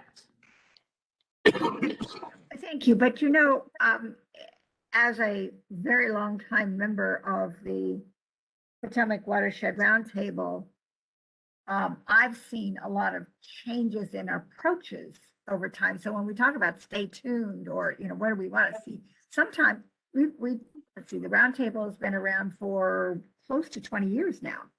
And so things that we were looking at 20 years ago and maybe thinking about implementing, some stuff didn't work too well. And then other things have sort of overwhelmed us, and laws have changed. The guidance on Just Bay has changed.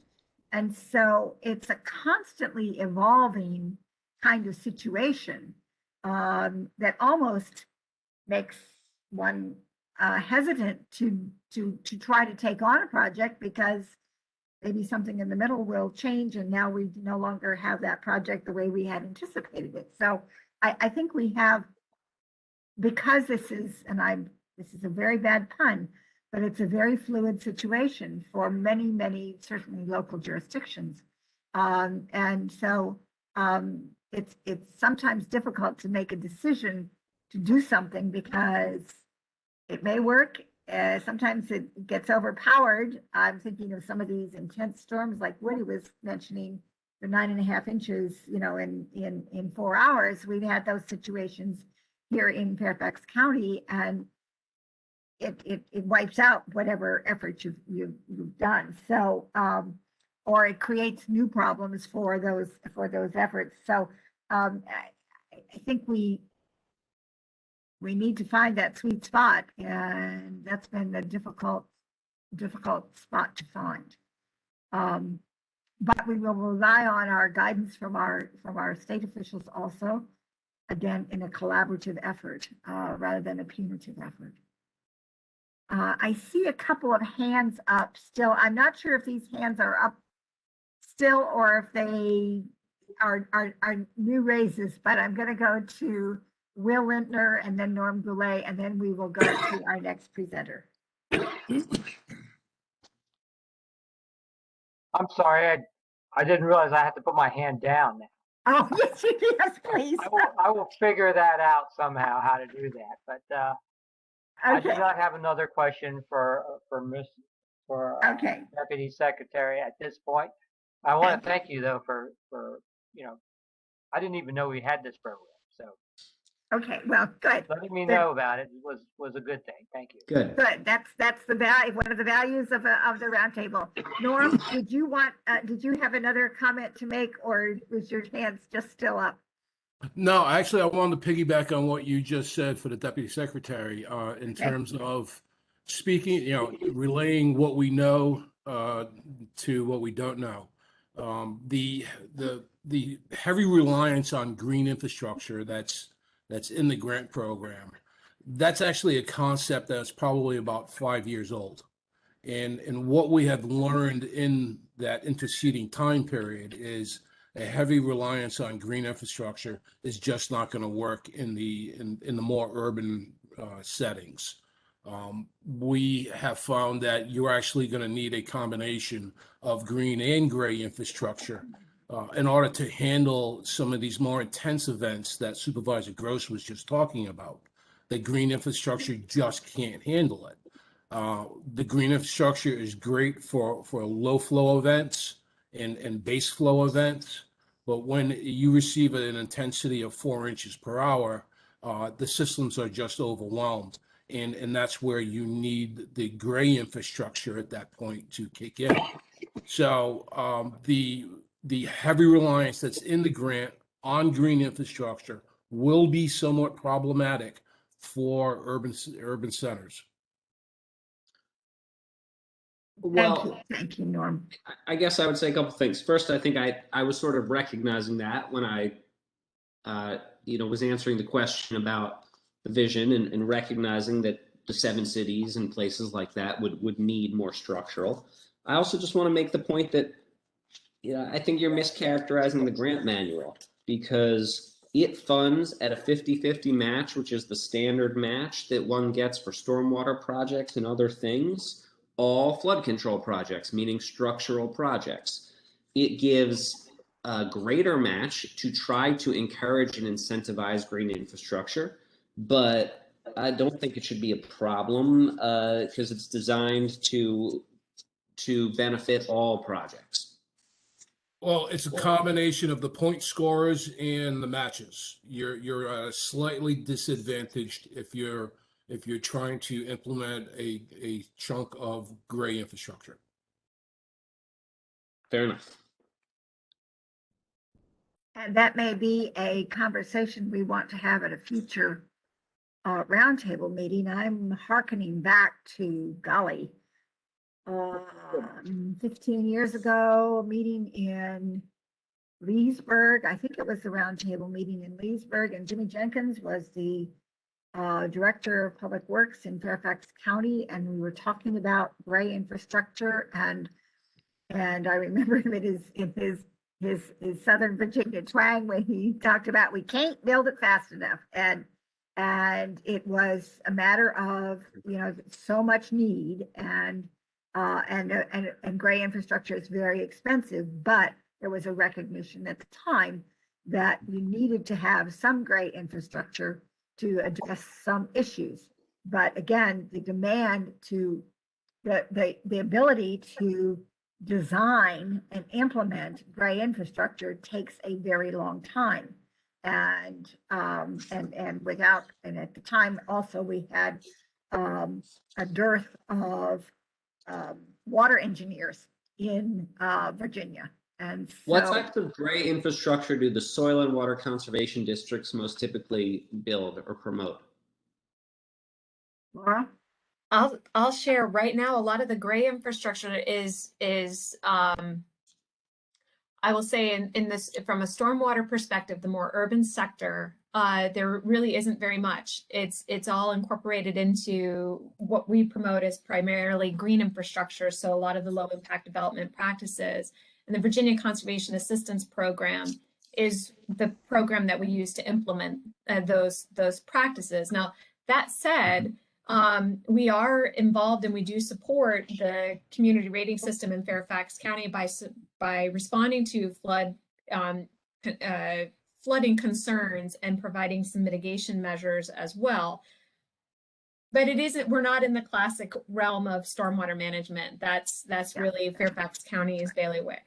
But I see Craig is here, and we partner a lot on a wide variety of different things. So thank you, Laura. And I was speaking sort of as a bit of a frustration of a local elected official in the Commonwealth's largest and most urban jurisdiction. And over the years, we're trying to address constituents' complaints about flooding and so forth. We have to look at a combination of these things. And some things are perhaps a little simpler and prettier to put in, but do they actually do the job that some of our constituents wanted to do? So, Craig, do you want to weigh in and correct anything that I've been saying that's wrong? No, you all are dead on. And some of the gray infrastructure in a lot of our older communities may not have any stormwater infrastructure, and would require the installation of stormwater conveyance systems and detention systems to address stormwater that was never put in some of these older communities, and some of even the newer communities. The intensities of rainfall are changing, and maybe what they were designed for years ago is inadequate today. So we're going into some of these communities and actually enhancing some of that old gray infrastructure so it is more apt for today's the rainfall that we're seeing today. So I understand that, and I understand that stormwater is a cause of flooding in rain events. But to the what I want to, I think that drifts away a little from the mission of the SWCDs and towards a municipal government thing for the context of this conversation. But the second thing, the more important point to make is Virginia has the Stormwater Local Assistance Fund, which is designed specifically to address stormwater. And when we created this other fund, part of the mandate that we were given was have it be additive, and try to encourage additional uses. And we'll certainly pay for stormwater and things out of this fund, but that's why it would score lower, because there is a whole other place for stormwater money. I think we can't forget that. The Stormwater Local Assistance Fund is really geared towards improving the Chesapeake Bay and water quality, and not necessarily towards flood mitigation. Yeah. In case of And in all of this, we haven't even started talking, actually, mostly in the Commonwealth, we haven't started really talking about sunny day flooding, which doesn't require a storm at all, but is heavily impacting certainly tidewater, but we're seeing some sunny day flooding near water bodies in other places. Of the city of Alexandria, we could all be subject to sunny day flooding. That's sort of a new thing for us to get into, but it is also an issue that we're beginning to see the effects of across the Commonwealth.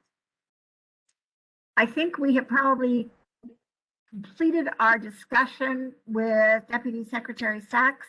Thank you very much for being with us. Thank you for your frank observations. I'm happy to hear that, and we will look forward to additional information, additional collaboration with you over the next several months. Thank you. Thank you for having me. Have a nice day. Thank you.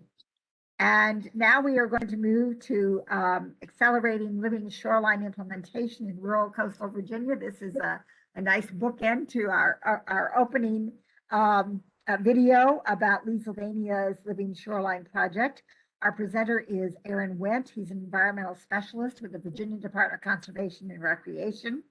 And he joined them in 2017 as a shoreline engineer with the Shoreline Erosion Advisory Service.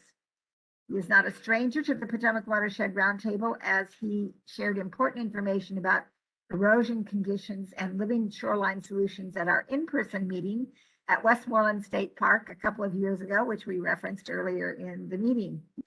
SEAS, the Shoreline Erosion Advisory Service, was established in 1980 to assist private landowners and localities in Virginia with shoreline erosion problems. The SEAS programs cover the entirety of Virginia's tidal shorelines throughout Virginia's coastal zone. And today, SEAS services also are available in the non-tidal areas of the Commonwealth. So, Mr. Wendt, we're ready to listen.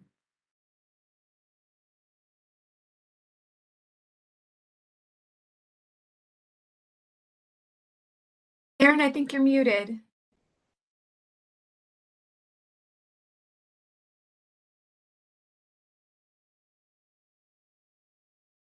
Mr. Wendt, you might want to check your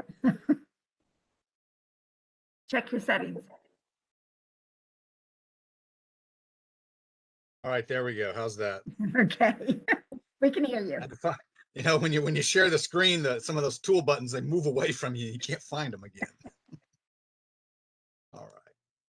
All right. Thanks for the chance to talk here. So yeah, the discussion earlier in the video with Leesylvania State Park Living Shoreline, great lead into this discussion, and there are definitely bits and pieces of the discussion with Deputy Secretary Sachs and the Coastal Resilience Master Plan that also feed into this as well. So let's see here. advance. Well, there we go. So I'm going to talk about four things. Really, the bottom one is the heart of the discussion. The other ones are just try to make sure we're all in the same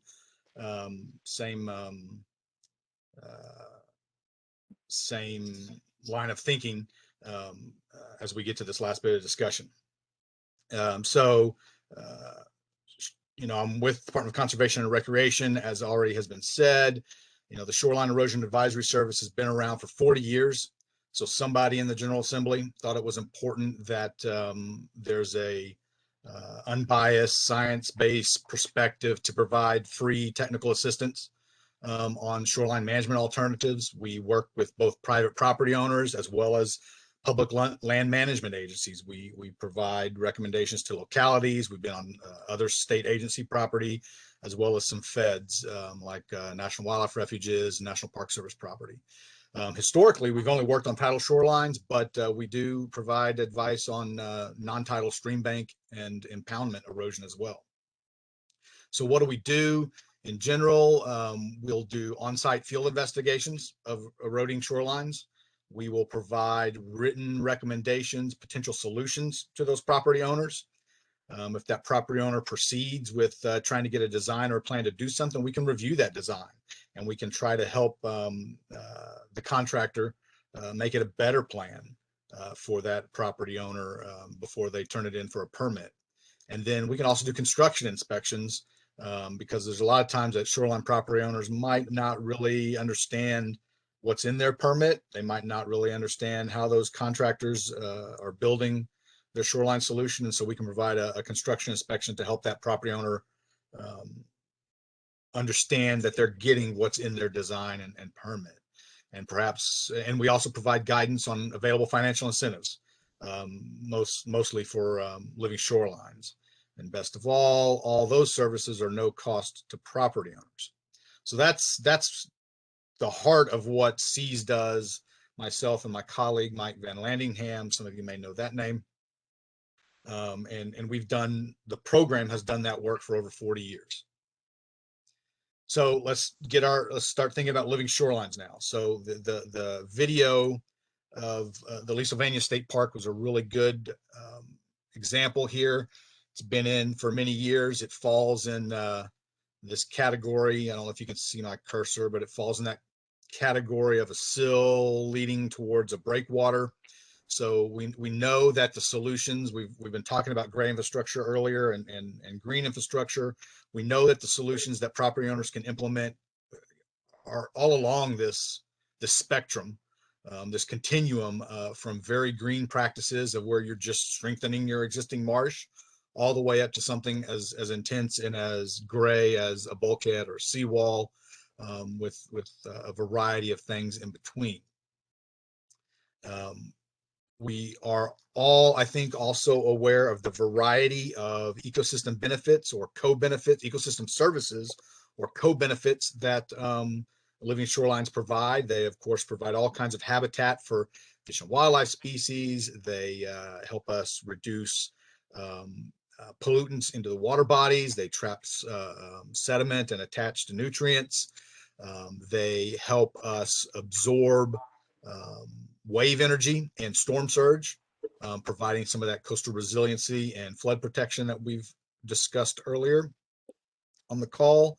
And so that they have a variety of benefits that regardless of the reason that a particular grant program or the reason a particular landowner might implement a living shoreline, you're going to get all of these benefits to different degrees from that living shoreline. So a particular funding source might implement a living shoreline for that flood resiliency perspective, but you're still going to get these other co-benefits. So what is driving our work and others' work here in Virginia with living shorelines? We're all aware that they've been this preferred alternative for many years for shoreline stabilization, but that was strengthened by the General Assembly last year. And VMRC, our state regulator for shorelines, they've recently updated their tidal wetlands guidelines. If you weren't aware of that, that bill last year, it effectively made Living shoreline is the de facto permitting solution for shoreline erosion. You can still get a bulkhead, you can still, revetments are still permitted, but you're going to have to demonstrate that a living shoreline wouldn't work in that particular property, that particular situation, in order to get a permit for a different solution. There was also discussion earlier this morning, I think from Daniel Moore, about the revised regulations to the Chesapeake Bay Preservation Act that were just adopted. I have proposed in there, but here they were just adopted. And so there's some text in there about coastal resilience and adaptation, and there's some information in the regulations about living shorelines and how they fit with the Chesapeake Bay Preservation Act amendments. So there's some interplay there. We're also all very well aware, I think, on this call of the Chesapeake Bay TMDL Watershed Implementation Plan, the WIP. I've got another slide here to go into it, but it has goals in the WIP for shoreline stabilization, including living shorelines.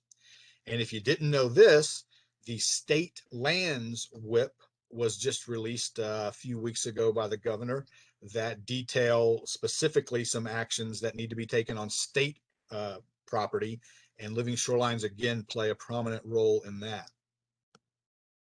Then, of course, we had a whole discussion here earlier with Deputy Secretary Sachs about the Coastal Resiliency Plan and how that is evolving and its emphasis on natural and nature-based, and then again also the Community Flood Preparedness Fund. So there are major policy directives here that are directing what's going on with living shorelines in the Commonwealth.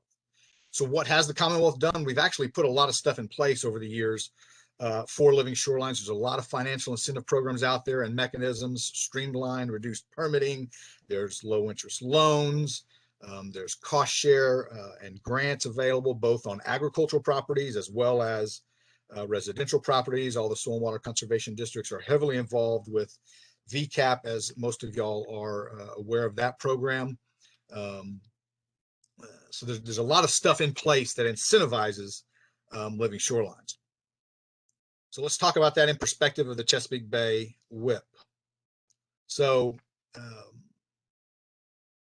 something like 57% of the sediment load in the Chesapeake Bay is from shoreline erosion, tidal shoreline erosion. It's an older USGS report that was put out that has that number in it. And so in the Chesapeake Bay WIP, we all know there's a whole host of actions and BMPs across many sectors that are designed to get us to those TMDL load reduction goals by 2025, which isn't really that far away. This is the middle of 2021, so the middle of 2025, that's 4 years from now. And so specifically for shoreline management, which includes living shorelines, the phase 3 WIP sets a statewide goal or a tidewater-wide goal of 500,000 new linear feet of shoreline management. And it's broken up by those 5 major basins in the WIP: Potomac, Rappahannock, York, James, and Eastern Shore. So that's quite a bit of new shoreline management. The way that can be credited for WIP goals is January 1, 2008. So anything built after the beginning of 2008, we can credit towards this goal of 500,000 linear feet. What you may or may not be aware of is that in addition to those numeric goals in the WIP for a variety of things, there's also a whole host of narrative goals. They can be kind of clustered into 6 common themes. And so living shorelines do dominate as a major theme across the entire WIP. And there's several narrative initiatives that line up with living shoreline implementation, better documentation of BMPs, the wetland habitat goals, the cost share and loan programs for agricultural BMPs, which would include on shoreline management, and other things such as we already discussed SLAF and VCAP funds. So those narrative goals also impact what we're trying to do here with living shorelines. So where are we on living shorelines from the perspective of the WIP? So for the last 4 years, DCR, Shoreline Erosion Advisory Service, SEAS, we've been tasked with trying to document what has been permitted by VMRC and the local wetlands boards and what has actually been implemented out on the ground so that we can turn those in to EPA for credit. And so we've documented over nearly 1,200 sites for shoreline management, nearly 250,000 linear feet, and over 5.5 acres of new planted marsh. And you can see that broken down here by those 5 major basins. And so statewide, you know, we've only been able to report about 48% of our goal. And so we got 4 more years. If you look at the breakout there in the Potomac actually has the smallest linear footage goal, but you know, we've been able to report nearly 53% of the goal for that new living shoreline management goal. I'll say these numbers are only what SEAS has reported, those 1,200 sites. VCAP, through the Association of Soil and Water Conservation Districts and all the individual efforts of the local soil and water conservation districts, they've also reported on another 30 or so projects for an additional 5,700 linear feet. And so the actual goals were a little bit closer than what's reflected in this chart. There's not many other living shorelines reported in the database by many other entities. And so again, DCRCs has reported 1,200 sites, VCAP has reported 30, and then there's maybe 2 or 3 other entities that have reported maybe 2 or 3 other project sites. And then there you can see the totality of those annual load reductions from all those projects that were reported. So we've got a long way to go here before the 2025 deadline. So that gets us to our grant and what we want to bring to the table and what we need help with from y'all. So we just received a grant from the National Fish and Wildlife Foundation to help accelerate the scale and rate of living shoreline implementation in rural coastal Virginia. It's a 3-year grant starting now through middle of 2024. It's $1 million, and we are providing $2 million in a match to the program. I'll say that we're really thankful to get this money from NIFWIF. It's a federal fund. It comes from US EPA through their Chesapeake Bay Stewardship Fund, and we're really pleased to get this grant.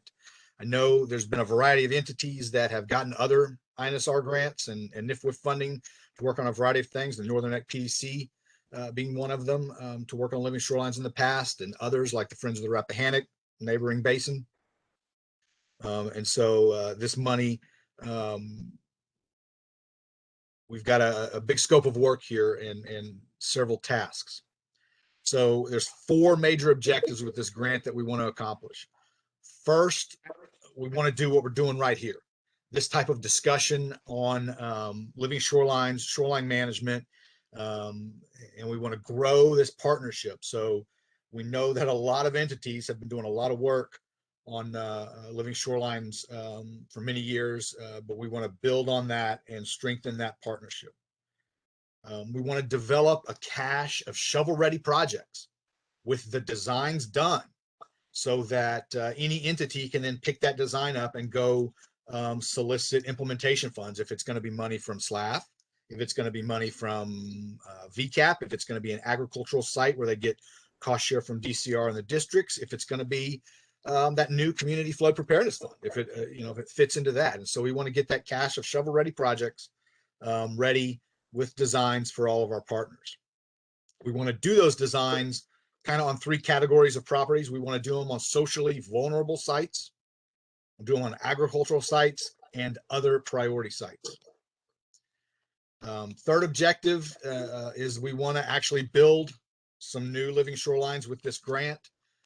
So there's money in there to do that. The construction money is only for new living shorelines on socially vulnerable sites.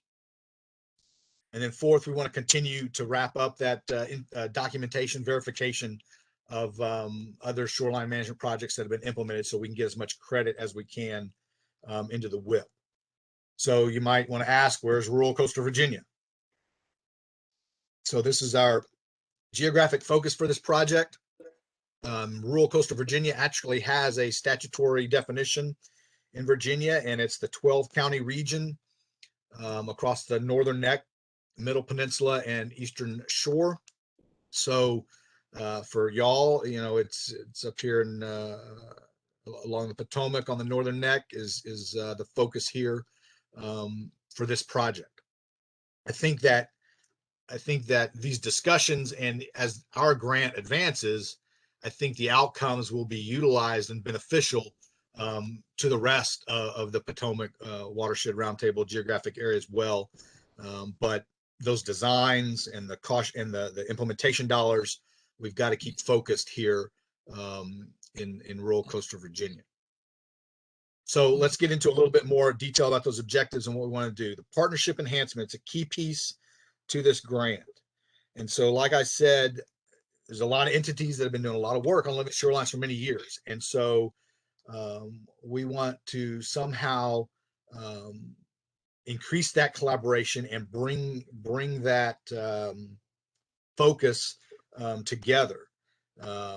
We want to try to come to some mutually agreed objectives. So we know we have this this WIP plan that says, here's our goal of 500,000 linear feet. Well, how are we actually going to get there in these next 4 or 5 years? And so we'd like to come to some mutually agreed objectives that we can put down on paper and say, this is how we're going to do it. This is what we need to do in the northern neck. This is what we need to do on the eastern shore, and get all the partners to agree to that mutually strategic plan for rural coastal Virginia. And I think in doing that, I think that over the past couple of years, there's been a variety of topics and ideas that have come up, but they haven't really been fleshed out, and it's not really an implementation mechanism for maybe some of them. And so here's just a list of some things that have been discussed over the years that I think we could talk about and maybe put some stuff down on paper in the strategic plan. I should say this earlier, but the James River Association got almost a similar grant from NIFWIF last year to do very similar work in the James. And so they are asking some of the same questions of their James River stakeholders of what type of coordinating training programs do we need for contractors? What type of monitoring strategies for property owners to ensure that these living shorelines stay successful? And so some of that work is going on in the James River Basin watershed. And so, you know, we want to build on that and leverage what they're doing with rural coastal Virginia and ask some of those other similar questions up here. We don't want to create any new mechanisms. And so that's why we're talking to y'all. We want to utilize existing forums like the Potomac Watershed Roundtable to have these discussions. Everybody is tapped out on meetings, and we all have, you know, our own workloads. And so I want to use existing forums. I don't want to create something new for our grant. And so along those lines, for us, for this grant, the 4 soil and water conservation districts and the 3 PDCs are going to be critical, along with the 4 roundtables that are in our geographic area. So just one thing here about the continued verification of those BMP sites. That video that we saw earlier about Leesylvania State Park, and then the little discussion about Westmoreland State Park, there's a living shoreline there as well. Both of those practices we have included in that 1,200 sites. So both of those sites have been documented for their load reduction potential and turned into DEQ and EPA for credits towards the WIP. And I think there was also a comment in there from John Bateman that, yeah, there's another living shoreline project being planned for Westmoreland State Park. VDOT has some funds, and they need to get some WIP credits, some pollutant reduction credits for their MS4 permit. And so they just completed a VDOT funded living shoreline on Belle Isle State Park in the Rappahannock. And I believe they're in that planning process to do some additional living shoreline work on Westmoreland State Park. And so we're going to continue to monitor, verify those sites and get those turned in. So this is another piece. So that another thing that I need from y'all, our partners, is with respect to these designs. We want to get a set of a cache of shovel-ready projects that our partners can take to implement. And so we have nearly a fifth of the budget is to help build or do these designs. So we're going to contract with Scott Hardaway at VIMS to do maybe as many as a dozen designs. These are probably going to be on larger, higher to medium wave energy sites. And like I said, we need some socially vulnerable, some agricultural properties, and some other priority sites. And so over the next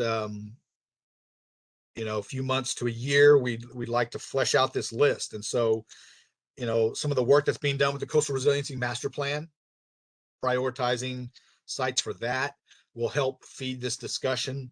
Some of the work that the PDCs are doing with the Coastal Zone Management Plan will feed this discussion of these priority sites. And so if you have suggestions to put on this short list for where these designs could be done, should be done, need to be done, I really want to have that discussion with y'all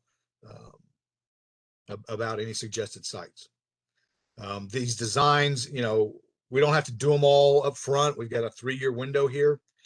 We do need to do a couple of those socially vulnerable ones up front first, because we have those construction dollars that we'd like to start getting on the ground in year 2 of the project.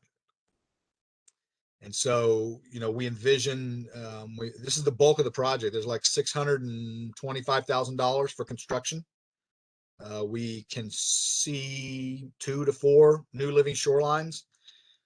They've got to be in these socially vulnerable residential areas. We've left that definition of social vulnerability vague in the grant because we want the partnerships, the roundtables, the districts, and the PDCs to utilize, the best definition of what socially vulnerable is for their community, for their region. It is, like I said, $625,000. We are going to ask the property owners to put a little bit into the construction, a little bit of match, 5% or 5% of the total construction. So we'll see how that plays out, being a socially vulnerable site. We also envision these being, larger, right? So not one single parcel, not one single family residence, but stretching across multiple parcels, multiple property owners, that reach scale management of shorelines. And then of course, NIFWIF and the grant is going to require us to do some post-construction monitoring to ensure that they're successful. So just what we're looking at from socially vulnerable is there's several tools out there that have already done some prioritization with shoreline erosion and coastal resiliency and what socially vulnerable is. So NIFWIF actually has a tool themselves that they use for a different grant program, but we're going to pull from it and get some data from it, called CREST, their coastal resiliency evaluation and siting tool.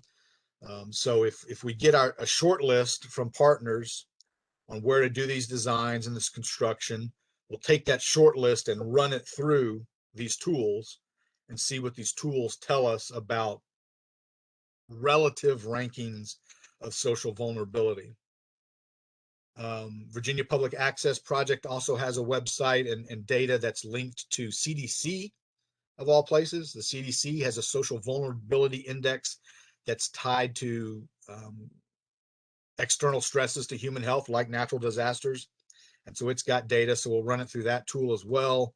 And then Adapt VA, which is a lot of data from VIMS about coastal resiliency and shoreline management. They also have several social vulnerability indices and some analysis on there. And so these are the kind of the 3 tools that we're looking at. There may be more, there may be some we don't know about. And so we want to run this short list of projects through this and see what it tells us. And so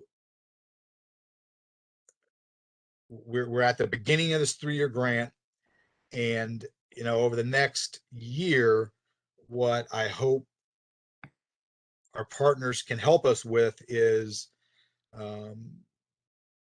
working on that strategic plan for living shoreline implementation. How are we going to get that other 50% of that 500,000 linear foot goal that we need on the ground, documented, and protecting shorelines? And I think that's going to take discussion over forums like this over the next year or so. We also need those sites, suggestions for the engineering designs. And then when we get to construction, we want to have very successful, very, very visible projects that all of our partners can benefit from and tell that positive story. So that's what I've got. That's our grant that's just kicking off, how we're hoping to get us all focused on living shorelines to achieve that goal in the WIP over the next 4 or 5 years. Questions? All right, thank you, Mr. Wendt. We're going to go to questions, and I'm still trying to get my head around the socially vulnerable residential areas, because in Fairfax County, which is the only area I can really speak with some understanding, and is that most of our areas are very expensive residential areas. So I wouldn't consider them socially vulnerable, probably property vulnerable, but not socially vulnerable. But let me ask a question, because one of our areas in Fairfax County that's right along the river and very, very much, and could be also socially vulnerable, is Fort Belvoir. Fort Belvoir is almost surrounded on several sides by water. There, Potomac Bay, Gunston Coast, Potomac River, Doe Creek. Would federal facility? I guess the question is, what are federal facilities doing? What is the role of a federal facility in this? I would imagine it's going to be something entirely different. Because it's a federal facility.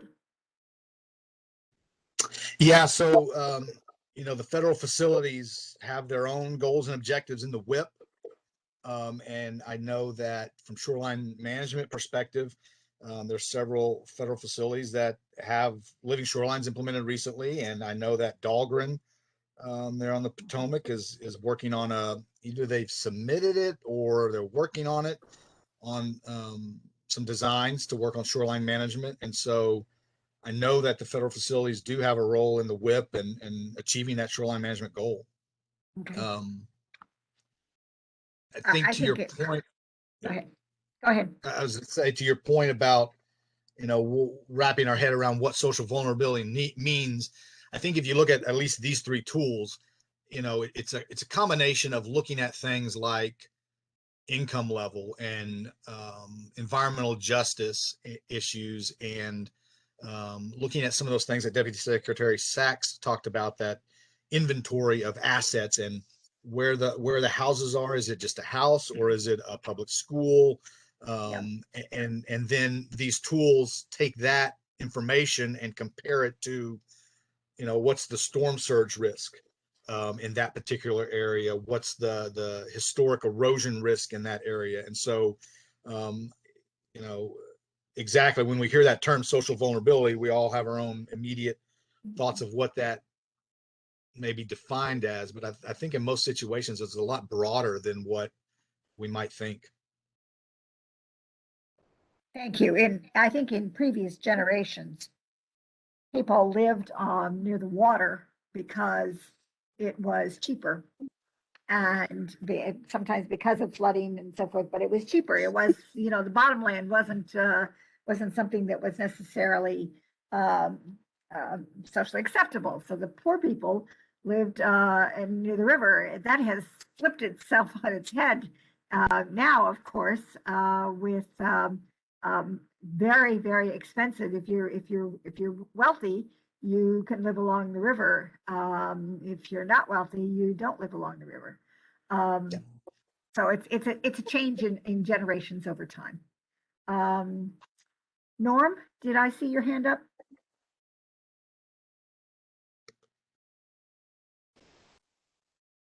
Yeah, sorry, I was trying to flip between screens here. Supervisor Gross, just to answer your question, I'm actually looking at the CREST tool right now, and the entirety of Fairfax's Potomac watershed is listed, is shown on that vulnerability tool, as is a good chunk of the Occoquan and Bull Run Reservoir stretch, Okay. as is a good chunk of the Quantico area. So it's pretty inclusive, Okay.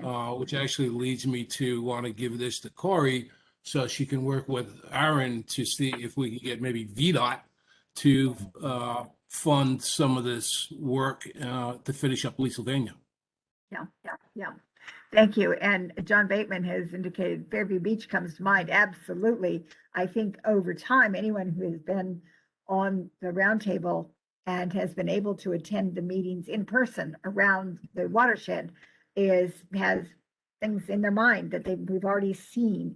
Westmoreland State Park, Fairview Beach. There even some of our sort of inland places. We've gotten a pretty good lay of the land. So thank you very much. Other questions, comments for Mr. Wendt? We've got a few more minutes for this particular session. Anybody want to have any more questions or comments? Laura. So I always have a question or two. But Aaron, one of the your slides, you talked about the use of the roundtable as a mechanism for supporting some of the discussion. And maybe this is a conversation you and I and Supervisor Gross can have offline, but I think that there's some great value, certainly in bringing this topic up and finding space for discussion. You mentioned that this is focused on the rural part of the coastal zone. So the map that you have showcases the northern neck predominantly as that coastal zone. Are you taking into consideration anything within the Stafford or King George County locations? No, we didn't include that in our original geographic scope.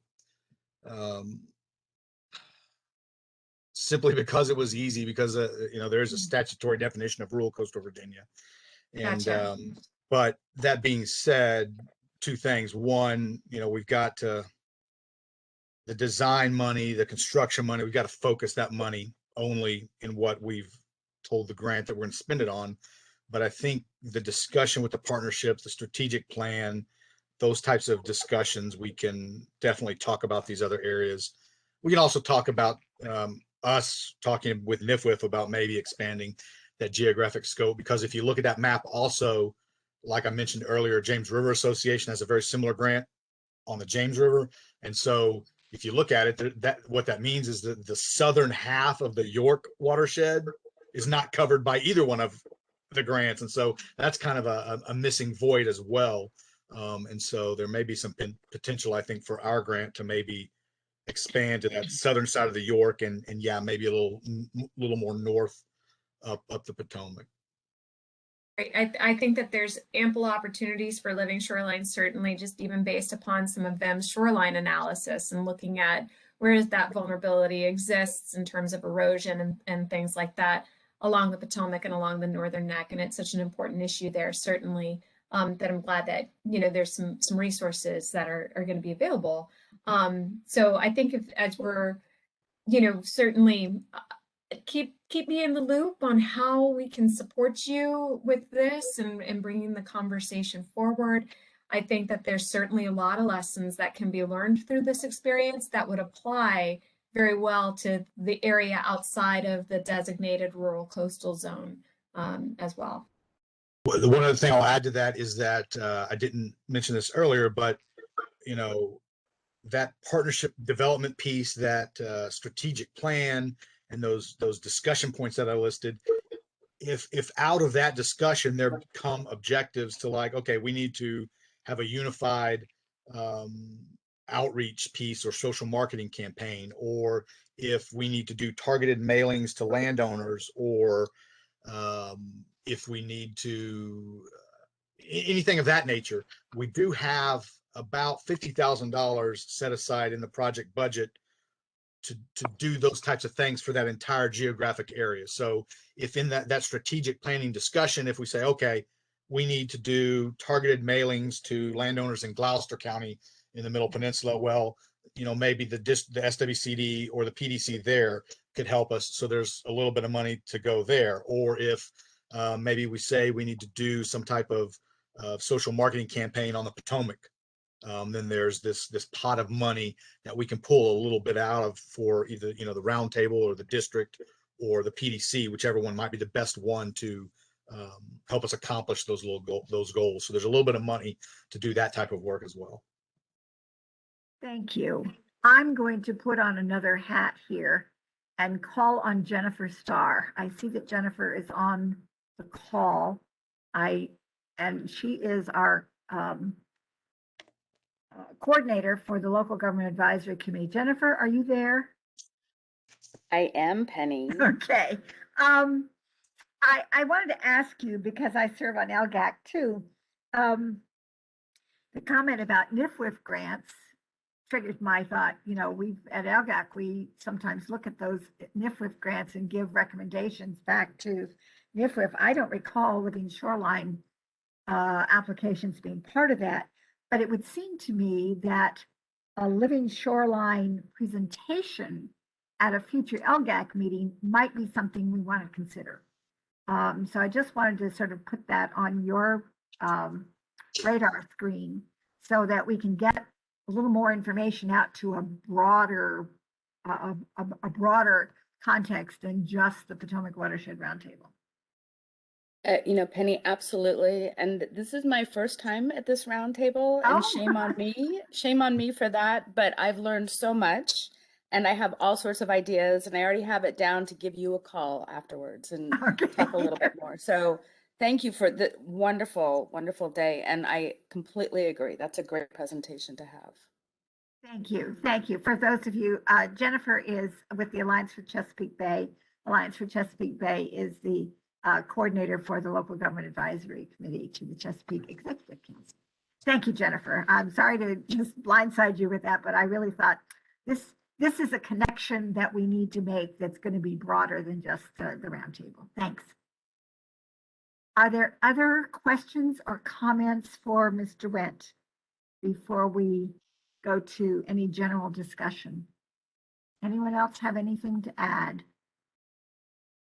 It would seem to me that if after the meeting, if you can take a look at the before and afters that Norm Goulet put in the chat about the Louisiana Living Shoreline, it really shows so clearly the value of living shorelines, which really are something that a lot of people can probably put into place. And so I appreciate, Mr. Wendt, your presentation, because it's hard sometimes to see what it really looks like. But if you can have the before and after that we had for Louisiana, it's a great selling point. Great selling point. So with that, I think I will thank Mr. Wendt for your presentation. Laura, you're going to be able to share all the PowerPoints with the roundtable following the meeting, both the one that Mr. Sachs wasn't able to pull up and this one. Okay. Yes, we will be sure to post it on the website. And I just want to also mention we've been recording the meeting, so that we will also have a recording as well for the discussion. Okay, thank you. Thank you.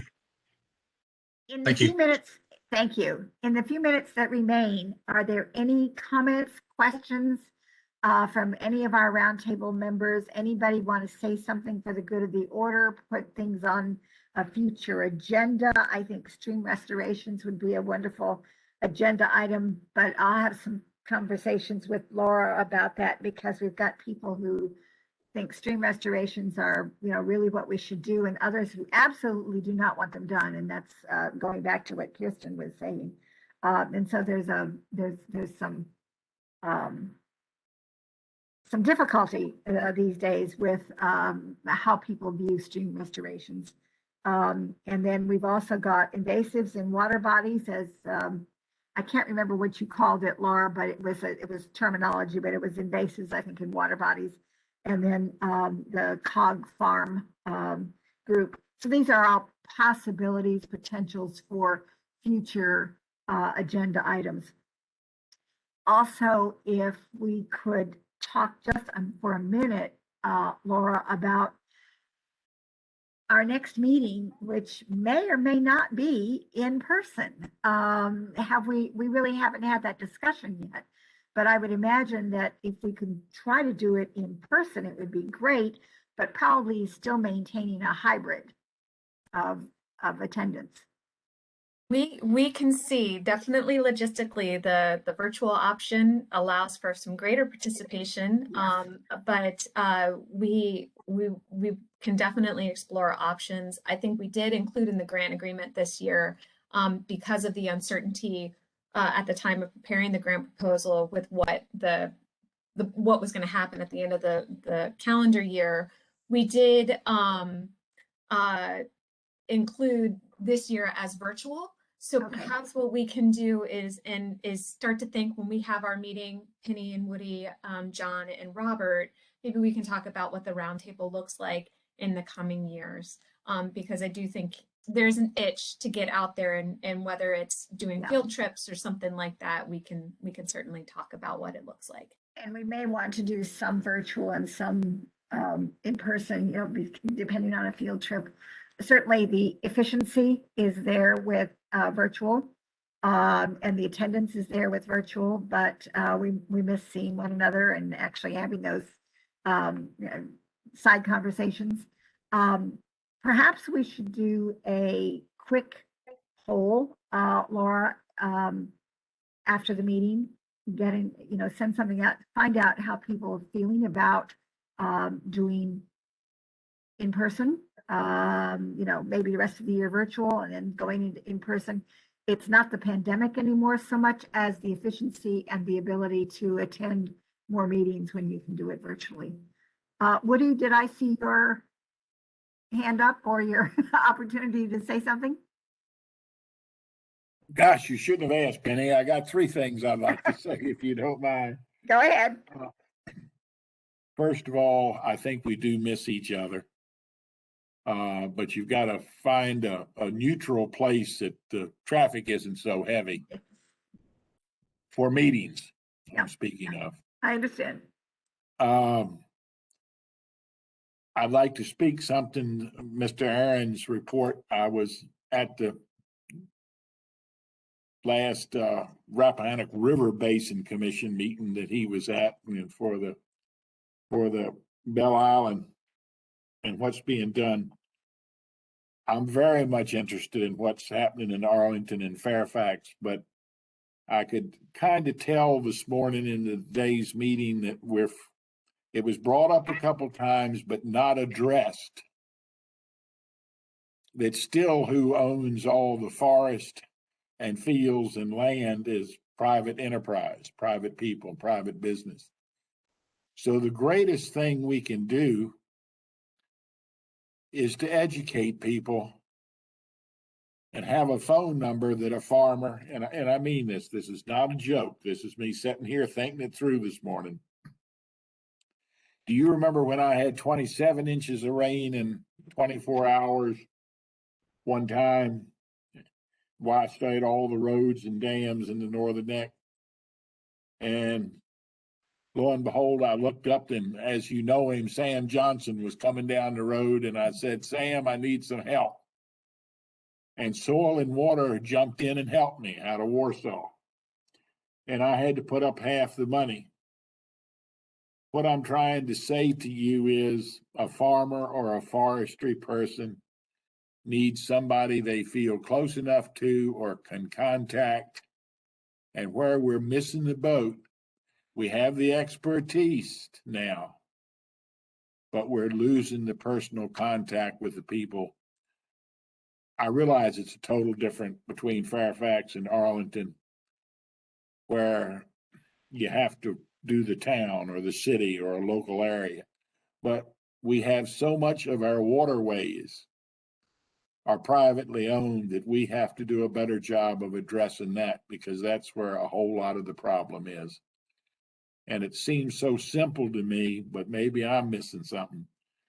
To have one number to call and one person to ask for advice when you're having a problem of runoff or drainage or flooding. It would be nice to have somebody that you could count on for their help. Thank you.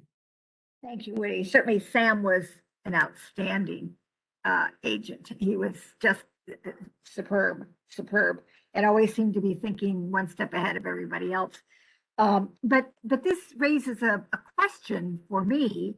And you may recall a number of years ago, the roundtable was looking at, I think it was the roundtable, it could have been local government advisory committee, but in a similar context, the extension service exists, but has been cut back a great deal. I'm wondering if we may need to look at cooperative extension and what Virginia Tech does, because I think it's still based in Virginia at Virginia Tech, and maybe figure out, do we need to lobby for advocate for some additional state funding to Virginia Tech for extension services, because extension is really has been the backbone and of the agricultural community for a very long time. So when we've said, oh, we need additional resources, actually those resources, that structure is already there in the form of the extension service. So it's not like we have to build some sort of new bureaucracy. We've got the extension service, and but over time it seems to have eroded, perhaps. So maybe that's an approach we need to consider, but we need a little more information about where extension is in all of this and how their funding is going. But that was an issue a few years ago, I know. Thank you, Penny. That's a good idea. And now I see Kirsten, because you're part of extension, did you want to weigh in? I do. I just want to say that I think that thank you very much for your kind words. And yes, I'm really glad to see extension promoted in this way. But I think that there are many vacancies available that are not being filled. Okay. Both because of the slowdown in hiring because of the pandemic, but also because municipalities and local governments are counting pennies. Yep. Okay. So funding for that and encouragement for that is so valuable, and I'm so glad to hear you say that. So thank you. Thank you. Any other comments or questions for the good of the order? Jim. Penny, I feel obligated to point out that the Virginia Department of Forestry has also suffered a lot of personnel cuts.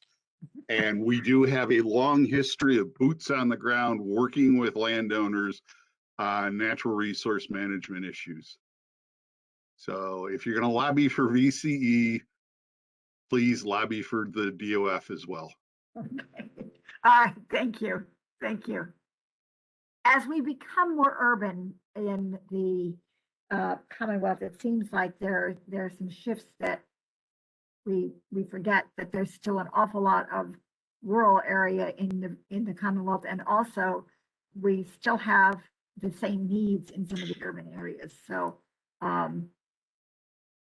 we need to be able to, sometimes slicing and dicing, it does not work very well. Anyone else? Seeing and hearing none, our next meeting is going to be on, help me out, Laura, when is the next meeting scheduled? October 8th. October 8th. Okay. It will be virtual. And we will have some conversations between now and then about getting back to what our 2022 schedule might look like.